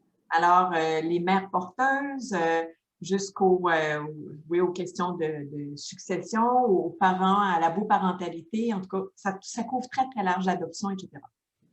Mais, alors, les 3 supposés qu'on a sortis, en fait, c'est pas 3 choses qui ont établi aussi clairement que ça, là, mais c'est ce qu'il y a derrière tout l'argumentaire. Donc, c'est en lisant ce texte-là, justement, que finalement, justement, il y avait cette idée que les couples maintenant, puis en fait, toute la partie, c'est vrai, toute la partie plus mise en contexte du rapport dit justement que les conjoints sont de plus en plus égaux, qui sont libres justement de discuter, de négocier entre eux, puis qui font des arrangements, qui font des choix libres et éclairés. Et donc, c'est comme ça, puis que justement, ils gèrent séparément. Puis là, la gestion séparément était basée sur la question des comptes bancaires qui ne révèlent pas du tout ce qui se fait. Donc, en fait, à l'époque, justement, qui ont écrit ce rapport, il n'y avait pas les données. Nos données datent de 2015 et le rapport a été déposé en 2015, justement, 2014-2015, dans ce point-là. Oui. Mais certainement avant qu'on sorte les résultats, en tout cas. Oui, les résultats n'étaient pas sortis, nous, l'enquête, et on a fait le questionnaire, mais avant qu'on puisse sortir des données, ça a pris encore une couple d'années, là, mais... Okay. Donc, il n'y avait pas ces données-là sous la main quand ils ont écrit le rapport, tout simplement. Et est-ce que je vais juste terminer ma question? Donc, est-ce que c'est coulé dans le béton? Est-ce que je veux dire, est-ce que le comité consultatif a comment dire, que le rapport qu'il a soumis sera appliqué, je ne sais pas, là, quelles sont les représentations à faire? En fait, le comité consultatif a remis son rapport au ministère de la Justice en lui disant, bien, voici le résultat de notre réflexion. Et ce dont je vous ai parlé, c'est grosso modo la réflexion, ce que propose le comité consultatif. Sur le fondement de ça, le ministère de la Justice, le ministre de la Justice doit élaborer un projet de loi. Donc, on sait par ailleurs que le professeur Roy, dont je vous ai parlé tout à l'heure, est consultant pour le ministre de la Justice. Donc, c'est sûr qu'ils travaillent. Est-ce qu'ils vont proposer exactement ce que le comité propose? On n'en sait rien, en fait. Donc, c'est vraiment au moment où le projet de loi va être rendu public qu'il faut vraiment regarder, c'est important, qu'est-ce qui est prévu? Est-ce qu'ils se sont collés sur les propositions du comité consultatif? Est-ce qu'ils ont dérogé à certains endroits de ce qui est proposé? Et là, une fois que le projet de loi est déposé, il est public, et là, c'est le temps de faire des représentations. Là, c'est le temps de se faire entendre si on n'est pas d'accord. Il va y avoir des commissions parlementaires aussi qui vont se tenir à Québec à la suite du dépôt d'un projet de loi. Les groupes sont invités à venir faire des représentations. Donc, il faut vraiment, puis on remarque assez souvent maintenant les délais qu'ils donnent aux groupes et aux personnes pour se faire entendre est très court. Donc, c'est pour ça l'idée de la sensibilisation aujourd'hui, c'est de dire, ben, il faut se préparer, il faut regarder ce que le comité propose et prendre position favorablement ou défavorablement, là, dépendamment de ce qu'on voit dans nos milieux, pour être quand même se préparer. Déjà avoir une réflexion là, au moment où le projet de loi va être déposé. Parce qu'on risque de se faire prendre, là, ça va aller vite si on réagit. Alors, j'ajouterais 2 petites informations. Les rapports, on a fait 2 rapports pour notre enquête, ils sont en ligne gratuits. C'est le titre du projet, c'est Union des unions, je ne sais plus quoi, là. Conjugale. Union des unions INRS, vous allez tomber dessus. De toute façon, Viviane pourra certainement vous envoyer les liens. L'autre chose aussi, c'est qu'il y a eu des consultations qui ont été faites au printemps dernier. Non, l'autre avant. L'autre avant. L'autre avant. Il s'est passé des choses entre-temps. Dans toutes les régions du Québec, et les groupes de femmes se sont mobilisés. Dans plusieurs régions, là, elles sont venues manifester puis justement faire entendre leur voix parce que justement, il faut vraiment que les femmes se mobilisent autour de ces questions. Je pense que c'est majeur. Et le problème, en fait, très honnêtement, si les femmes ne se mobilisent pas, il n'y a pas de lobby des unions libres. Ouais. Puis la plupart, même les gens en union libre, ils disent, mais on ne va pas se faire marier de force, on ne veut pas. Mais tout en disant, c'est pareil d'être marié ou en union libre. Ouais. Le problème aussi, je trouve, c'est quand les unions commencent, là, les conjoints ont à peu près les mêmes revenus, puis ils n'anticipent pas en tout qu'est-ce que ça va être d'avoir des enfants, puis que s'il y en a un qui est malade ou s'il se passe de quoi, il faut qu'il y en ait un qui ralentisse son temps de travail. Puis les chiffres sont très clairs là-dessus. Au moment de l'arrivée d'un enfant, encore aujourd'hui, en 2021, là, les femmes diminuent leur temps de travail, puis les hommes l'augmentent parce qu'il y a un manque à gagner. Puis donc, il y a tout ça qui s'installe, il y a une espèce de mécanique, même si les conjoints veulent qu'il y ait un partage égalitaire, dans les faits, ça se passe encore. Puis je rajouterais sur ça, à mon avis, le risque d'introduire dans la loi la possibilité de se désister du patrimoine familial, par exemple, dès le mariage. C'est ça qui est le risque important parce qu'à l'heure actuelle, au moment du divorce, par exemple, une fois qu'on la connaît, la créance du partage du patrimoine familial, on peut toujours renoncer. Donc, le conjoint qui aurait droit, par exemple, à une somme de 50 000 à recevoir de la part de l'autre, peut dire, ben moi, je me désiste. Mais il se désiste. Là, on peut dire que c'est un consentement libre et éclairé parce que c'est un désistement qui se fait à la rupture. Si on demande au couple ou si on autorise les couples à se désister dès le mariage, bien là, on est dans la situation qu'Hélène décrit. Donc, des jeunes couples qui sont assez égalitaires et qui se disent, ben oui, pourquoi se prendre des pieds dans cette institution-là du patrimoine familial, aussi bien s'en libérer, on est autonome, on est libre, on peut faire ce qu'on veut.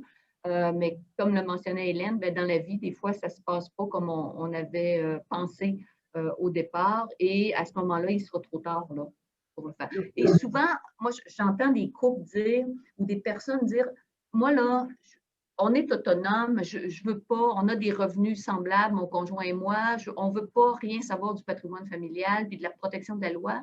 Je pense que c'est important de rappeler que dans les couples qui sont véritablement égalitaires, le patrimoine familial, il n'y en a pas d'effet. Parce que si on gagne la même chose, si on contribue de la même façon, quand on se sépare, on prend nos billes. Donc, il y a peu d'effets. La loi ne produit pas de grands écarts dans les couples qui sont vraiment égalitaires. Le patrimoine familial sert à protéger la partie la plus vulnérable, celle qui a subi en quelque sorte les conséquences de la vie commune. Et encore aujourd'hui, comme le disait Hélène, les chiffres sont assez clairs que c'est beaucoup plus souvent les femmes qui assument ces responsabilités-là et qui voient leurs revenus qui s'appauvrissent finalement. L'autre chose aussi, contre le patrimoine familial, c'est de dire, ben là, les fonds de pension sont partagés, mais pas les CELI, pas ci, pas ça. En fait, plutôt que de tout jeter par la fenêtre, il faut revoir le patrimoine familial. Qu'est-ce qu'on veut qu'il soit dedans? Parce que l'idée, c'était qu'il y ait un partage justement des fonds de retraite, entre autres, à la fin. La maison familiale, les biens meubles qui avaient été acquis pendant l'union, donc quand les gens mettent les choses en commun et tout. Mais pour ce qui est justement du plus long terme, c'est vrai qu'actuellement, il y a parfois des situations où le partage crée des injustices. Si une femme, par exemple, a un fonds de pension de son employeur parce qu'elle travaille au gouvernement, mettons, puis que le conjoint il a parti sa compagnie, c'est son fonds de pension qui va être partagé. Mais la solution, c'est pas de tout jeter, c'est de se dire, on va le revoir, le patrimoine, puis on va se dire, OK, qu'est-ce qui devrait entrer dedans et qu'est-ce qui ne devrait pas entrer dedans?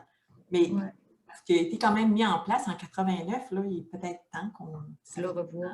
Puis une des avenues à considérer, c'est peut-être aussi de donner plus de latitude aux tribunaux pour accorder un partage inégal. Parce que présentement, le principe dans la loi, c'est on partage moitié-moitié la valeur nette des biens du patrimoine familial et c'est très, très exceptionnel que le tribunal est autorisé en vertu de la loi actuelle à ordonner un partage inégal. Donc, dans des cas, comme Hélène le mentionne, où la loi fait en sorte qu'en appliquant les dispositions du patrimoine familial, on arrive à une injustice, c'est-à-dire que le régime de retraite de l'un est complètement partagé 50-50, puis l'autre est complètement à l'abri du patrimoine familial. Donc, on pourrait, dans ce cas-là, permettre aux tribunaux d'ordonner plus facilement un partage inégal, donc de rétablir un peu l'équité entre les conjoints. Ce serait assez facile de le faire plutôt que de dire, ah, ben on laisse grosso modo tel qu'il est, puis on va permettre aux gens de s'en désister si ça ne fait pas leur affaire. Merci beaucoup. C'est très élaboré parce que ça nous permet de voir aussi qu'il y a eu la consultation après, mais on ne peut pas avoir encore vraiment les résultats, j'imagine, de ces consultations-là, ça va être les personnes qui vont faire la loi, qui vont les utiliser, là. Dans le chat, il y a 2 questions maintenant. Donc, il y a une première, c'est qui demande, c'est Sofiane de la Maison Séjour, qui demande quelles sont les causes des différences entre les choix du Québec et du Canada sur l'union de fait. Ça, c'est une question à 100 000 $. On a déjà vu que ça appauvrit beaucoup, en tout cas.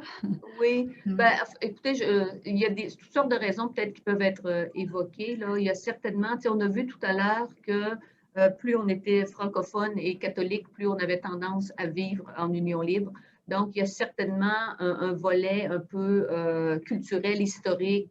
Est-ce que le mariage continue pour beaucoup de gens d'être associé à la religion? Est-ce qu'on a rejeté le mariage en même temps qu'on a rejeté la religion catholique? C'est peut-être une hypothèse. C'est sûr que ça, c'est une hypothèse plus sociologique, fait qu'Hélène va être mieux placée que moi pour en parler. Oui. Et il y a aussi peut-être le fait que le droit civil, on est la seule province au Canada à avoir un régime de droit civil, alors que dans les autres provinces, c'est un régime de common law, donc c'est un régime qui émane du système britannique plutôt que du système français. Et c'est vrai que dans le droit civil, la liberté contractuelle, la libre choix, l'autonomie, c'est des valeurs fondamentales du droit. C'est vrai aussi en common law, là. Il ne faut pas dire qu'en common law, ce n'est pas des valeurs fondamentales, mais elles sont codifiées dans notre code civil. Et il semble y avoir un attachement peut-être plus grand à cette idée-là. Moi, je dis souvent, c'est qu'on ne protège pas la liberté, on protège une certaine idée de ce qu'on se fait de la liberté, mais qui, dans la réalité, ne correspond pas à ce que les gens vivent non plus. On essaie de protéger un idéal de liberté et d'autonomie, mais dans la réalité, les couples, les conjoints ne sont pas si autonomes et si libres que ça dans les faits. Je ne sais pas, Hélène, si tu voulais ajouter quelque chose. Sociologique, ce qui est clair, c'est que en fait, quand on se compare, moi je trouve avec la France, ça nous permet de mieux comprendre. Au Québec, les religions ont été désignées comme des représentants de l'État civil dès le début de la colonie. Et donc, ça faisait en sorte que alors, on célèbre, en fait, pour nous, ça va de soi, là, quand on va à l'église, ça a une valeur juridique. Mais en France, il y a eu la Révolution française qui a fait la séparation entre l'Église et l'État. Puis depuis cette époque, quand les gens veulent se marier, ils doivent d'abord aller à la mairie. Et là, c'est très, très clair que c'est un acte juridique. Puis ensuite, s'ils veulent, ils peuvent aller à l'église. Ils ne peuvent pas inverser les cérémonies. Puis, en fait, juste se marier religieusement, ce n'est pas légal. Et donc, en France, il y a vraiment cette division très, très claire. Alors, nous, quand on a eu la Révolution tranquille, puis que justement, le gouvernement a repris tout le système d'éducation, a repris aussi tout le système de santé pour y mettre des professionnels et tout ça, puis que justement, les Québécois ont délaissé la religion catholique, bien, ils ont délaissé le mariage avec. Alors, ce qu'on voit pas de la même façon dans les autres provinces. Donc, on a comme jeté le bébé avec l'eau du bain, mais alors que si on avait eu deux institutions très différentes, ou si on avait eu la séparation de l'Église et de l'État, tout simplement, probablement qu'il y aurait encore des gens qui se diraient, ben oui, ça a une valeur juridique de se marier. Donc, c'est vraiment, quand je disais là, que c'est les Canadiens français d'origine catholique, c'est vraiment... Là, et pour beaucoup de gens, en fait, au Québec, pour des femmes, entre autres, le mariage a été vu comme un piège économique. Avant qu'on mette en place le patrimoine familial, en fait, pendant tout le 20e siècle, jusqu'à temps qu'on change de régime matrimonial pour la société d'acquêt, il y a eu beaucoup... En fait, c'était une tradition pour les familles d'aller chez le notaire puis de signer des contrats en séparation de biens. Ce qui s'est passé à la fin des années 60, quand le divorce a été beaucoup plus facile, parce qu'avant ça, il fallait faire un bill privé, c'était vraiment toute une histoire, mais c'était aussi très mal vu socialement. À partir des années 70, ça a été possible de se séparer. Puis là, il y a eu plein de gens qui sont séparés, mais ce qui s'est passé, c'est qu'en séparation de biens, c'est que chacun garde ses avoirs. Et donc, les femmes se sont retrouvées dans la pauvreté parce qu'elles avaient signé un contrat de séparation de biens plutôt qu'avoir le régime par défaut, qui à l'époque était vu aussi comme pas très féministe, disons, parce qu'entre autres, il y avait la communauté de biens avant la société d'acquêt. Puis là, ben, c'était le mari qui contrôlait tout. Et donc, quand ils ont signé les contrats en séparation de biens à l'époque, il n'y avait pas de séparation, fait il n'y en avait pas de problème. Mais dès qu'ils sont séparés, c'est là qu'on a vu des femmes, justement, aller à l'aide sociale, mais massivement. C'est de là qu'est venu aussi le partage du patrimoine familial pour rectifier ces inégalités. Donc, pour bien des femmes dans l'imaginaire, puis on le voit, moi je trouve dans les médias des fois, là, on voit certaines journalistes là, qui ont tendance à dire que le mariage, c'est un piège économique, puis c'est épouvantable pour les femmes. Mais là, moi, je m'excuse, mais je n'y crois plus. Je ne vois plus les choses de la même façon. C'est l'union de fait, en réalité, qui actuellement est un piège économique pour les femmes, beaucoup plus que le mariage. Très clairement.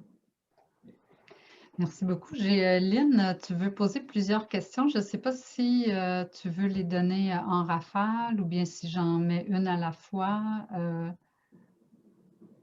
Je vais lire les trois. Puis, donc, pourquoi le contrat de vie commune est, peu importe, donc, est si peu connu ou utilisé? Donc, il y a cette première question-là. Est-ce que la médiation permet de mieux faire les choses pour les deux conjoints? Ça, moi, je pourrais répondre personnellement. Mariage civil et mariage religieux, est-ce que c'est pareil? Alors, on peut aller sur les contrats de vie commune. Oui. Un contrat de vie commune, en fait, c'est comme un contrat de mariage, c'est un contrat de divorce. Ça, c'est plate à dire, mais c'est ça pareil. Et ce qui se passe, en fait, quand les gens font un contrat de vie commune, souvent, la première chose qu'ils vont faire, ils doivent établir la liste de ce qui appartient à un et ce qui appartient à l'autre. Ce qui est important, en fait, de voir, c'est que ça ne correspond pas du tout à la façon de raisonner d'un couple, du rapport amoureux. Vous avez vu quand on m'a présenté, là, je travaille sur la sociologie de l'amour parce que une des questions qui est ressortie beaucoup, c'est que quand je regardais la façon dont les gens géraient, dans le cadre des entrevues, géraient l'argent, il y avait bien des décisions qui étaient prises qui semblent absolument pas rationnelles ou absolument pas, qui semblent être d'une autre logique. Mais il y a une logique dans le rapport amoureux. Ce qui se passe, en fait, on a des codes de conduite, des façons dont on doit se comporter que tout le monde connaît, même un enfant de 5 ans est capable de reconnaître si deux conjoints sont amoureux ou pas. Mais un de ces codes, c'est dire que l'autre et le couple doit passer avant ses intérêts personnels. Et là, quand les deux conjoints se mettent à faire la liste des biens qui appartiennent à l'un, qui appartiennent à l'autre, la chicane pas. Et dans nos entrevues, on l'a vu souvent, les gens nous dire « on a commencé à faire un contrat de vie commune, mais finalement, on s'est arrêté parce qu'on se chicanait entre autres. Il y avait des irritants. » Par exemple, deux conjoints se mettent en ménage, il y en a un qui a bien des choses neuves, puis l'autre, c'est des affaires usagées. Fait que la personne qui a des affaires usagées se débarrasse des trucs. Mais quand ils font leur liste de vie commune, une fois qu'ils sont ensemble, qu'est-ce qui appartient à qui? Est-ce que tous les meubles neufs appartiennent à l'un alors que l'autre a tout laissé aller ses affaires? Ben non, c'est difficile un peu. Alors, il y a toutes sortes d'irritants comme ça qui font en sorte que... puis ensuite, puis là, il y a aussi toute la valeur de la confiance. Alors, il y a des gens... Alors, les relations amoureuses aujourd'hui sont basées sur la confiance et non pas sur l'institution du mariage, par exemple, ou une institution. Puis quand il y en a un qui veut faire un contrat de vie commune, il peut se faire poser la question par l'autre, tu ne me fais pas confiance. D'abord, tu veux qu'on se sépare, tu penses qu'on va se séparer. As-tu l'intention de me quitter? Puis si jamais on se sépare, hey, là, depuis le temps qu'on se connaît, on vit ensemble et tout ça, penses-tu que je vais te laisser dans la rue ou qu'on va se chicaner? Voyons donc. Et là, alors, il y a tous ces enjeux-là. Je pourrais vous en nommer d'autres, là, mais il y a tout un rationnel qui fait en sorte que même ceux qui essayent, souvent, n'arrivent pas. Ceux qui arrivent le plus, peut-être, c'est peut-être les conjoints, les ménages recomposés, parce que c'est le fait d'avoir déjà des responsabilités familiales à l'extérieur du couple. C'est assez comme norme sociale. On sait qu'un parent doit d'abord prendre soin de ses enfants, puis ensuite, éventuellement, de son conjoint. Donc, il y a une norme sociale qui fait en sorte que, ben oui, il faut qu'on protège nos choses. Puis le fait d'avoir vécu aussi une séparation amène les gens à séparer davantage l'amour et l'argent, puis être capable de faire plus la part des choses. Et je pourrais continuer, je vais me rater là. Vas-y, Carmen.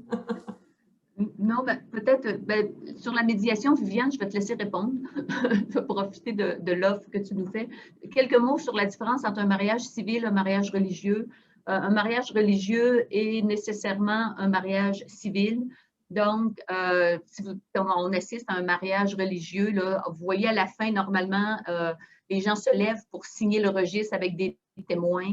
Ça, c'est l'effet civil du mariage. Donc, le mariage religieux produit des effets civils parce qu'il y a signature des registres à la fin du mariage, alors qu'un mariage civil qui est célébré en dehors de l'Église, qui peut être au palais de justice ou ailleurs, maintenant, on a beaucoup libéralisé la célébration du mariage. C'est un mariage qui est exclusivement civil, donc qui ne produit pas d'effet religieux. Nécessairement. Pour être un mariage religieux, il doit être célébré à l'église ou à la synagogue ou dans le temple de la religion auquel appartiennent les époux, nécessairement. Ben, si je vais dans mon exemple, au niveau de la médiation, nous, on était quand même conjoints mariés. J'ai un conjoint qui venait des États-Unis. Et puis, au niveau de la séparation, quand ils font le calcul de la pension alimentaire, lui avait pris à ce moment-là de la séparation. Donc, à ce moment-là, mon conjoint n'avait pas de fonds. Moi, j'en avais très peu, mais j'en avais un peu plus. C'est moi qui allais prendre la garde des enfants et ça allait me donner 30 $ par mois. Donc là, j'ai dit, quoi? Moi, je pensais que la pension alimentaire, c'était basé sur ce qu'un enfant peut coûter. Mais non, c'est basé sur le revenu. Donc Ben là, oui. la médiation, pour nous, ça n'a vraiment pas été bon. Une chance que je suis allée voir une avocate après, qui avait un côté un peu plus féministe, qui a dit, mais voyons donc, monsieur, il y a 2 bras, il y a 2 jambes, on va prendre la moyenne de ce qu'il a fait depuis que vous êtes ensemble. Puis là, ça a donné quelque chose d'un petit peu mieux. Tu sais, souvent on dit, puis là, moi je dis, ah, ben, pas besoin d'aller avec la perception automatique des pensions, on s'entend bien, tout ça. Puis ça n'a pas pris de temps qu'il n'y en avait plus d'argent qui arrivait, tu sais, donc j'ai demandé, ça c'est vraiment un gain pour les femmes, la perception automatique pour les pensions alimentaires. Puis tu es supposé avoir un partage aussi au niveau des autres fonds, parce que la pension alimentaire, ça couvre un peu les vêtements, ça couvre un peu la nourriture, idéalement. Donc, puis à un moment donné, ça s'est arrêté aussi. Donc, tu sais, même des fois dans une séparation, on veut, tu sais, encore, tu sais, sauver les meubles, on veut essayer, surtout s'il y a des enfants, on veut essayer de sauver la relation. Ça se trouve beaucoup chez les femmes. Donc, non, en tout cas, la médiation, je pense que ça peut peut-être éviter des fois d'aller en cours, mais il faut vraiment terminer. Je pense qu'au niveau du droit, c'est super important que, puis moi, personnellement, à la suite de l'écoute de votre présentation, je pense que ça devrait être beaucoup plus similaire comme en Colombie-Britannique, entre les droits des conjoints mariés ou conjoints de fait. Là. Juste quelques mots sur ça. Je pense que l'avantage du patrimoine familial, par exemple, c'est qu'il se produit par l'effet de la loi. Je pense qu'on a assez de recul maintenant, puis on a assez de données qui nous permettent d'établir que c'est risqué de se fier seulement à l'autonomie et à la bonne volonté des gens pour toutes les raisons dont Hélène a parlé. Ce qui fonctionne le mieux, par ailleurs, c'est lorsque les règles sont déjà établies et qu'on sait qu'au moment de la rupture, il va y avoir un effet juridique qui va découler de l'application de la loi. Donc, le patrimoine familial, au moment du divorce, un conjoint n'a pas besoin de le demander puis de faire la preuve qu'il a droit au partage du patrimoine familial. C'est déjà établi. C'est déjà établi dans la loi qu'il y a certains biens qui en font partie. Il faudrait le revoir, comme Hélène le disait, sans aucun doute. Mais il n'y a pas ce fardeau de preuves qui est extrêmement lourd sur un conjoint ou une conjointe. Et moi, ce que je trouve déplorable avec la prestation parentale compensatoire qu'on nous propose, c'est justement ça. C'est le fait que ce n'est même pas un automatisme de la loi. Ça repose sur les épaules du défendeur, puis dans les faits, souvent, qui va être une défendresse. Et même le fardeau de preuve qu'on lui demande, en gros, on lui dit, vous devez faire la preuve que le fait d'avoir accordé plus de temps à l'éducation des enfants vous appauvrit. Il y a même dans cette idée-là de faire la preuve que l'éducation des enfants nous appauvrit, quelque chose qui risque de rebuter, je pense, beaucoup de femmes qui ne vont pas se résoudre à vouloir faire cette preuve-là. Puis on peut se demander quel est le message qu'on envoie à nos enfants aussi dans un processus comme celui-là où on demande de prouver. Puis on le sait que c'est vrai que quitter son emploi temporairement, on le sait que ça a un coût assurer l'éducation des enfants, mais ça a des bénéfices aussi parfois d'assurer l'éducation des enfants. Donc, ça devrait, à mon sens, être un effet de la loi. On ne devrait pas mettre sur les épaules d'un conjoint ou d'une conjointe un fardeau comme celui-là, c'est d'établir qu'on s'est appauvri en s'occupant d'un enfant malade, par exemple, qui demandait plus de soins ou on entend déjà un peu le discours, là, si je caricature un peu, ben, je l'entends déjà un peu un discours, ta mère me poursuit parce qu'elle dit qu'elle s'est appauvrie en s'occupant de toi. C'est une caricature, mais c'est un peu aussi le message qu'on envoie. Moi, je ne suis pas à l'aise personnellement par rapport aux enfants, par rapport à ce fardeau de preuve-là qu'on imposerait. Merci beaucoup. Puis d'ailleurs, on l'a vu quand au niveau des CPE, quand on a pu le 7 $ par enfant, puis que ça avait augmenté, bon, là, ils sont revenus à un même, mais beaucoup de femmes se sont retirées justement du travail parce qu'en milieu rural ou autre, là, mais tu sais, une deuxième tour, une garde-robe pour aller travailler, tout ça, les coûts étaient comme, puis vu que souvent les métiers traditionnellement féminins sont moins bien rémunérés, à ce moment-là, c'est souvent les femmes qui sont retournées. Donc ça a été observé. Donc encore un appauvrissement si son conjoint de fait. Là. C'est un drôle de calcul quand même hein, que les femmes font dans ces situations-là. Et c'est vrai ce que tu dis, Viviane, ça arrive souvent. C'est comme si les femmes, parce qu'elles gagnent moins, se disent qu'il va y avoir des dépenses qui vont être entraînées par le fait que je sois sur le marché du travail. Puis on dirait que ces dépenses-là, elles sont les seules à l'assumer. Les femmes qui travaillent ont des gains au plan social, accumulent des sommes dans leur régime de retraite. Et souvent, le calcul qui est fait, c'est le calcul à très court terme de dire, ben, pour payer les factures demain, là, c'est sûr que moi, si je regarde ce que ça va me coûter de travailler, on fait un calcul pour le couple aussi. Hein, on dit qu'est-ce qui va nous rester ensemble, alors qu'être sur le marché du travail pour les femmes, c'est aussi une sécurité financière à plus long terme. Nécessairement. Et quand on quitte le marché du travail, même quand on y retourne, c'est très, très long pour reprendre là, les gains qu'on aurait pu faire si on ne l'avait pas quitté. Et en ce sens-là, la loi sur le divorce dont je parlais tout à l'heure, elle est beaucoup plus protectrice là, de ces conjointes-là qui auraient quitté leur emploi pour s'occuper d'un enfant que ce qui est proposé par le comité. Si je peux ajouter quelques éléments.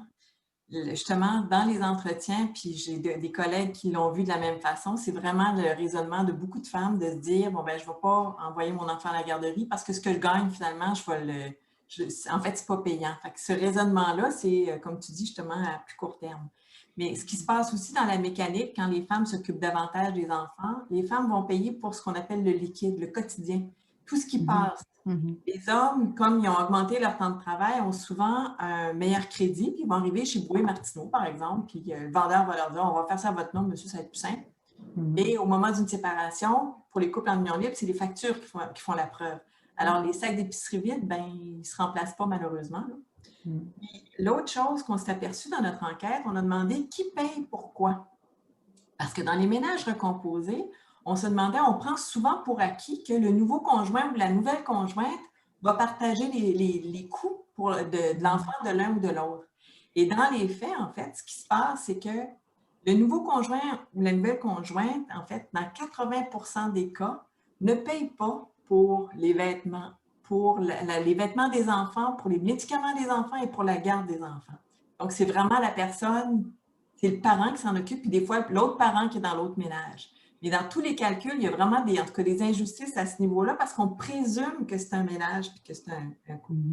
Oui, notamment pour les questions fiscales, là, où on voit que dans les lois sociales dont je parlais tout à l'heure, on va cumuler leurs revenus et on va présumer que les deux assument ces dépenses-là. Et là, on voit dans les faits, nous, que ce n'est pas le cas. Donc, les femmes vont perdre parfois à cause du cumul du revenu certaines allocations ou certaines sommes d'argent auxquelles elles pourraient théoriquement avoir droit, sur le fondement qu'elle forme maintenant un couple. C'est le fameux revenu familial qu'on va prendre en considération, alors que dans les faits, quand le conjoint ne contribue pas à certaines dépenses, bien, elle perd le montant de l'allocation auquel elle aurait droit, mais elle n'est pas compensée nécessairement par son conjoint. On présume qu'il paye, mais dans les faits, il ne va pas nécessairement payer. Puis on présume qu'ils mettent tout ensemble. Mais quand je vous dis mon petit pape tantôt, là, la partie bleue, c'est quasiment la moitié. Donc, il y a la moitié mariée ou en union libre qui mettent tout ensemble, mais il y a toute l'autre moitié qui partage les dépenses. Donc, ce n'est pas une mise en commun du tout. Puis Peut-être un dernier élément qu'on oublie, en tout cas moi, puis qui me turlupine depuis un petit moment. Quand on décide d'avoir des enfants, là, on a un, on a deux, ça va bien, tout ça, on a un troisième. On ne raisonne jamais en fonction du fait qu'il va falloir les faire vivre seuls, ces enfants. On raisonne toujours en fonction du fait qu'on va être deux à les faire vivre. Puis, mais ça, là, c'est comme si ce n'était pas pris en compte. Puis là, ben, on se retrouve justement avec la garde des enfants, mais ça n'a pas été planifié dans ces termes-là parce que généralement, on ne pense pas non plus qu'on va se séparer. Alors, mais je trouve en tout cas que c'est un élément qui est important dans la manière dont on raisonne les choses sur le plan juridique aussi. Merci. Donc, j'ai deux questions encore de Lynn, mais là, c'était par rapport à quelque chose qu'on jasait avant, là, par rapport à ces questions. Ça fait beaucoup de sens. Merci. Est-ce que ce contrat est seulement entre les conjoints ou notariés? J'imagine que tu parles des mariages civils ou religieux, parce qu'ici, une autre question, les deux mariages sont équivalents au point. Est-ce que ces deux mariages-là sont équivalents au point de vue juridique? Le mariage civil et religieux? Oui. Ben, comme je l'expliquais tout à l'heure, le mariage civil n'est pas un mariage religieux, mais dans les effets juridiques qu'il produit, oui.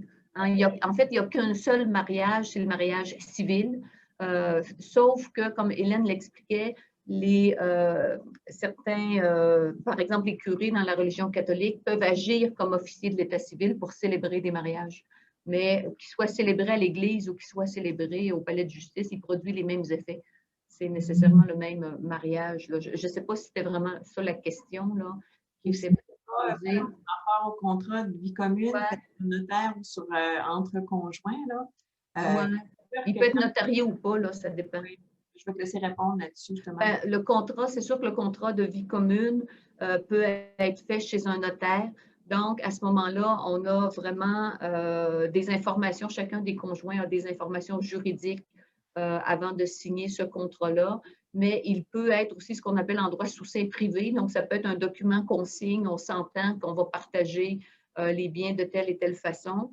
Ça a aussi une valeur légale. C'est un contrat au même titre qu'un contrat notarié, mais le contrat notarié fait la preuve de son contenu. Donc, il y a une valeur probante au plan juridique. Puis on a toujours la possibilité d'en faire, de le retrouver. Hein, c'est le contrat qu'on signe parfois là, sur le coin de la table. C'est comme je ferais le lien peut-être avec un testament. On peut avoir un testament notarié qu'on fait chez le notaire et qui est déposé auprès de la Chambre des notaires. Quand le décès survient, on est sûr de le retrouver parce qu'il est déposé à la Chambre des notaires.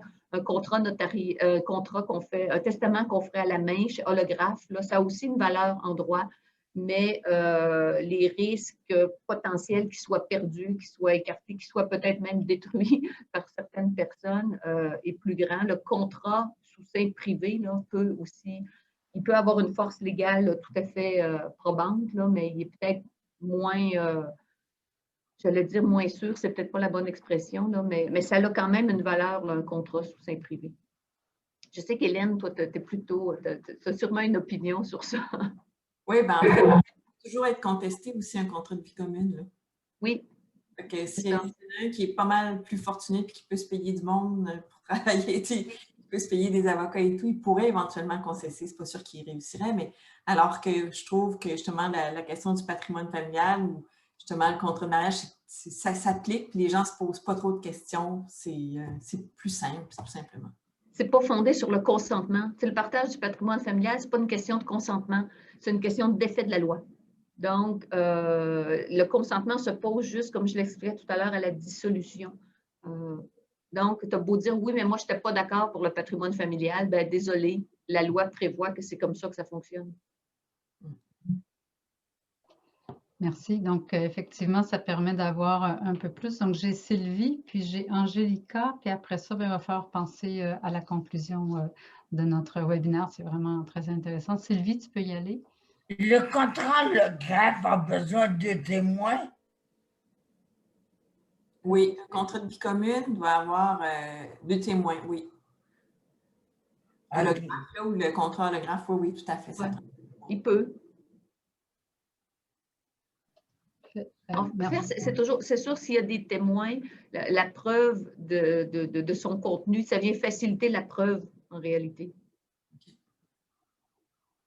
Merci. Puis Angélica? Il faut que tu ouvres ton micro, Angélica.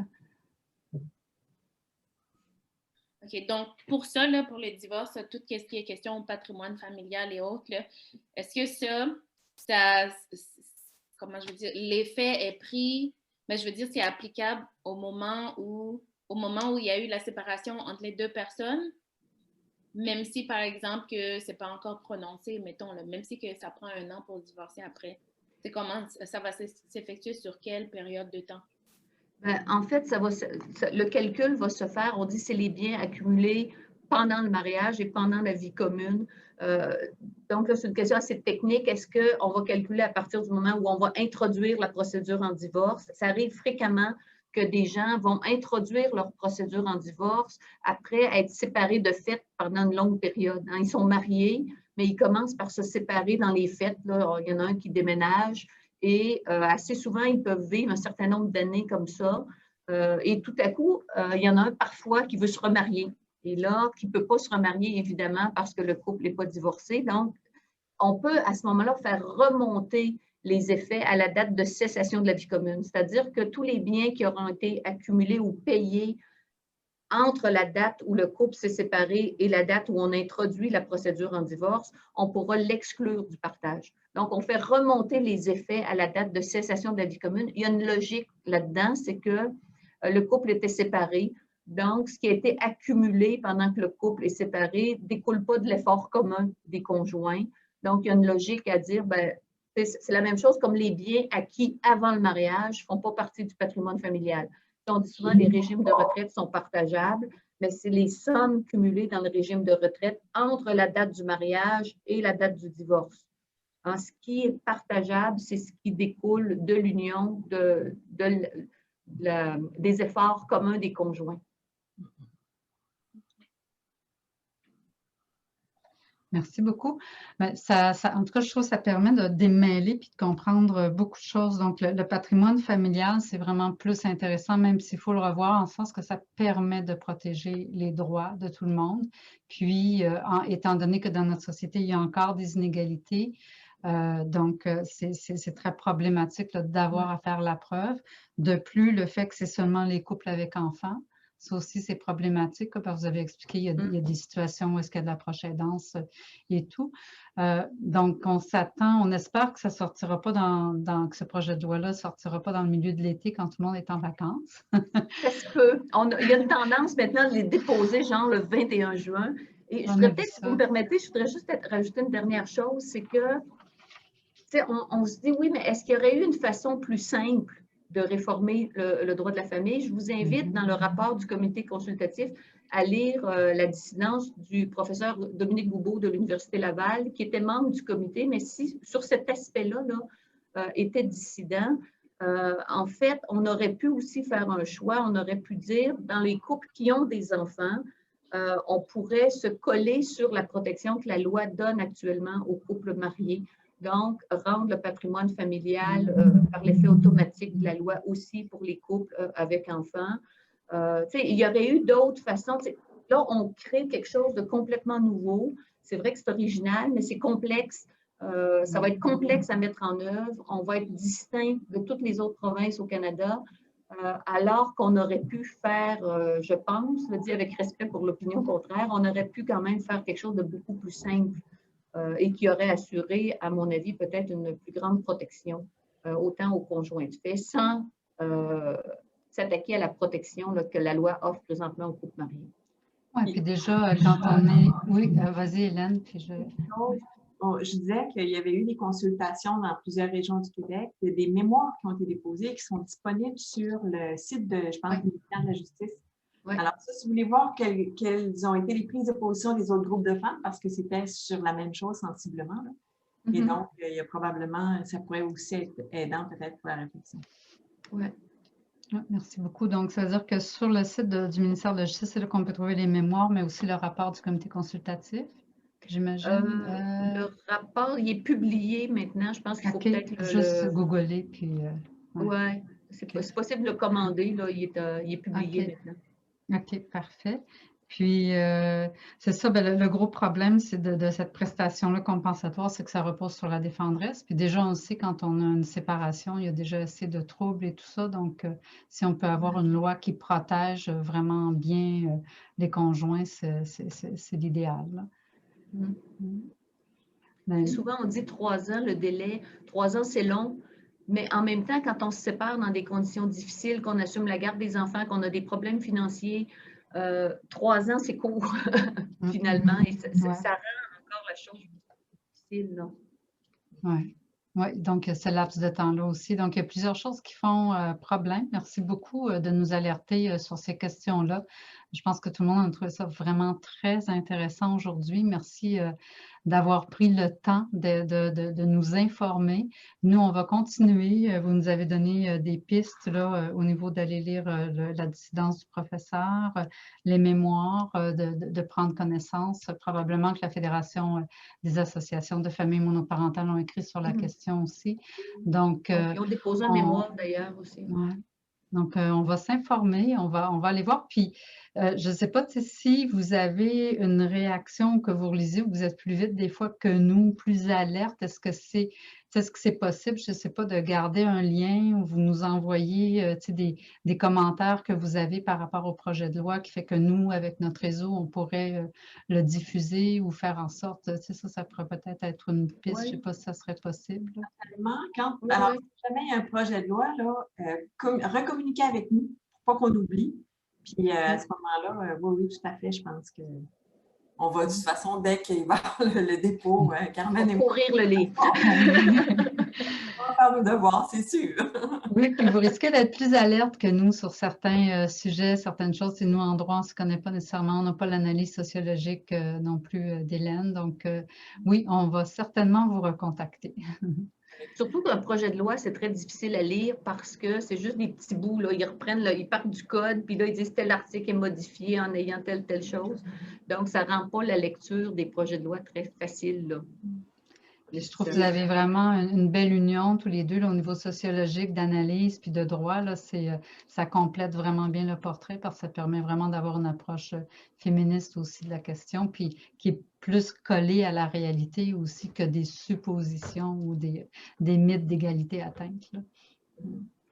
Ben, écoutez, ça a été vraiment un plaisir pour nous quand même de vous rencontrer et on aura sûrement l'occasion de se reparler par la suite. Puis bon courage pour la suite des choses. Bonne réflexion. Puis, bonne réflexion, ouais. Je suis très heureuse de savoir qu'il y en a qui vont prendre le pôle aussi. Puis, le relais. Le relais. On va passer le mot, ça c'est sûr. Super. Alors, merci beaucoup.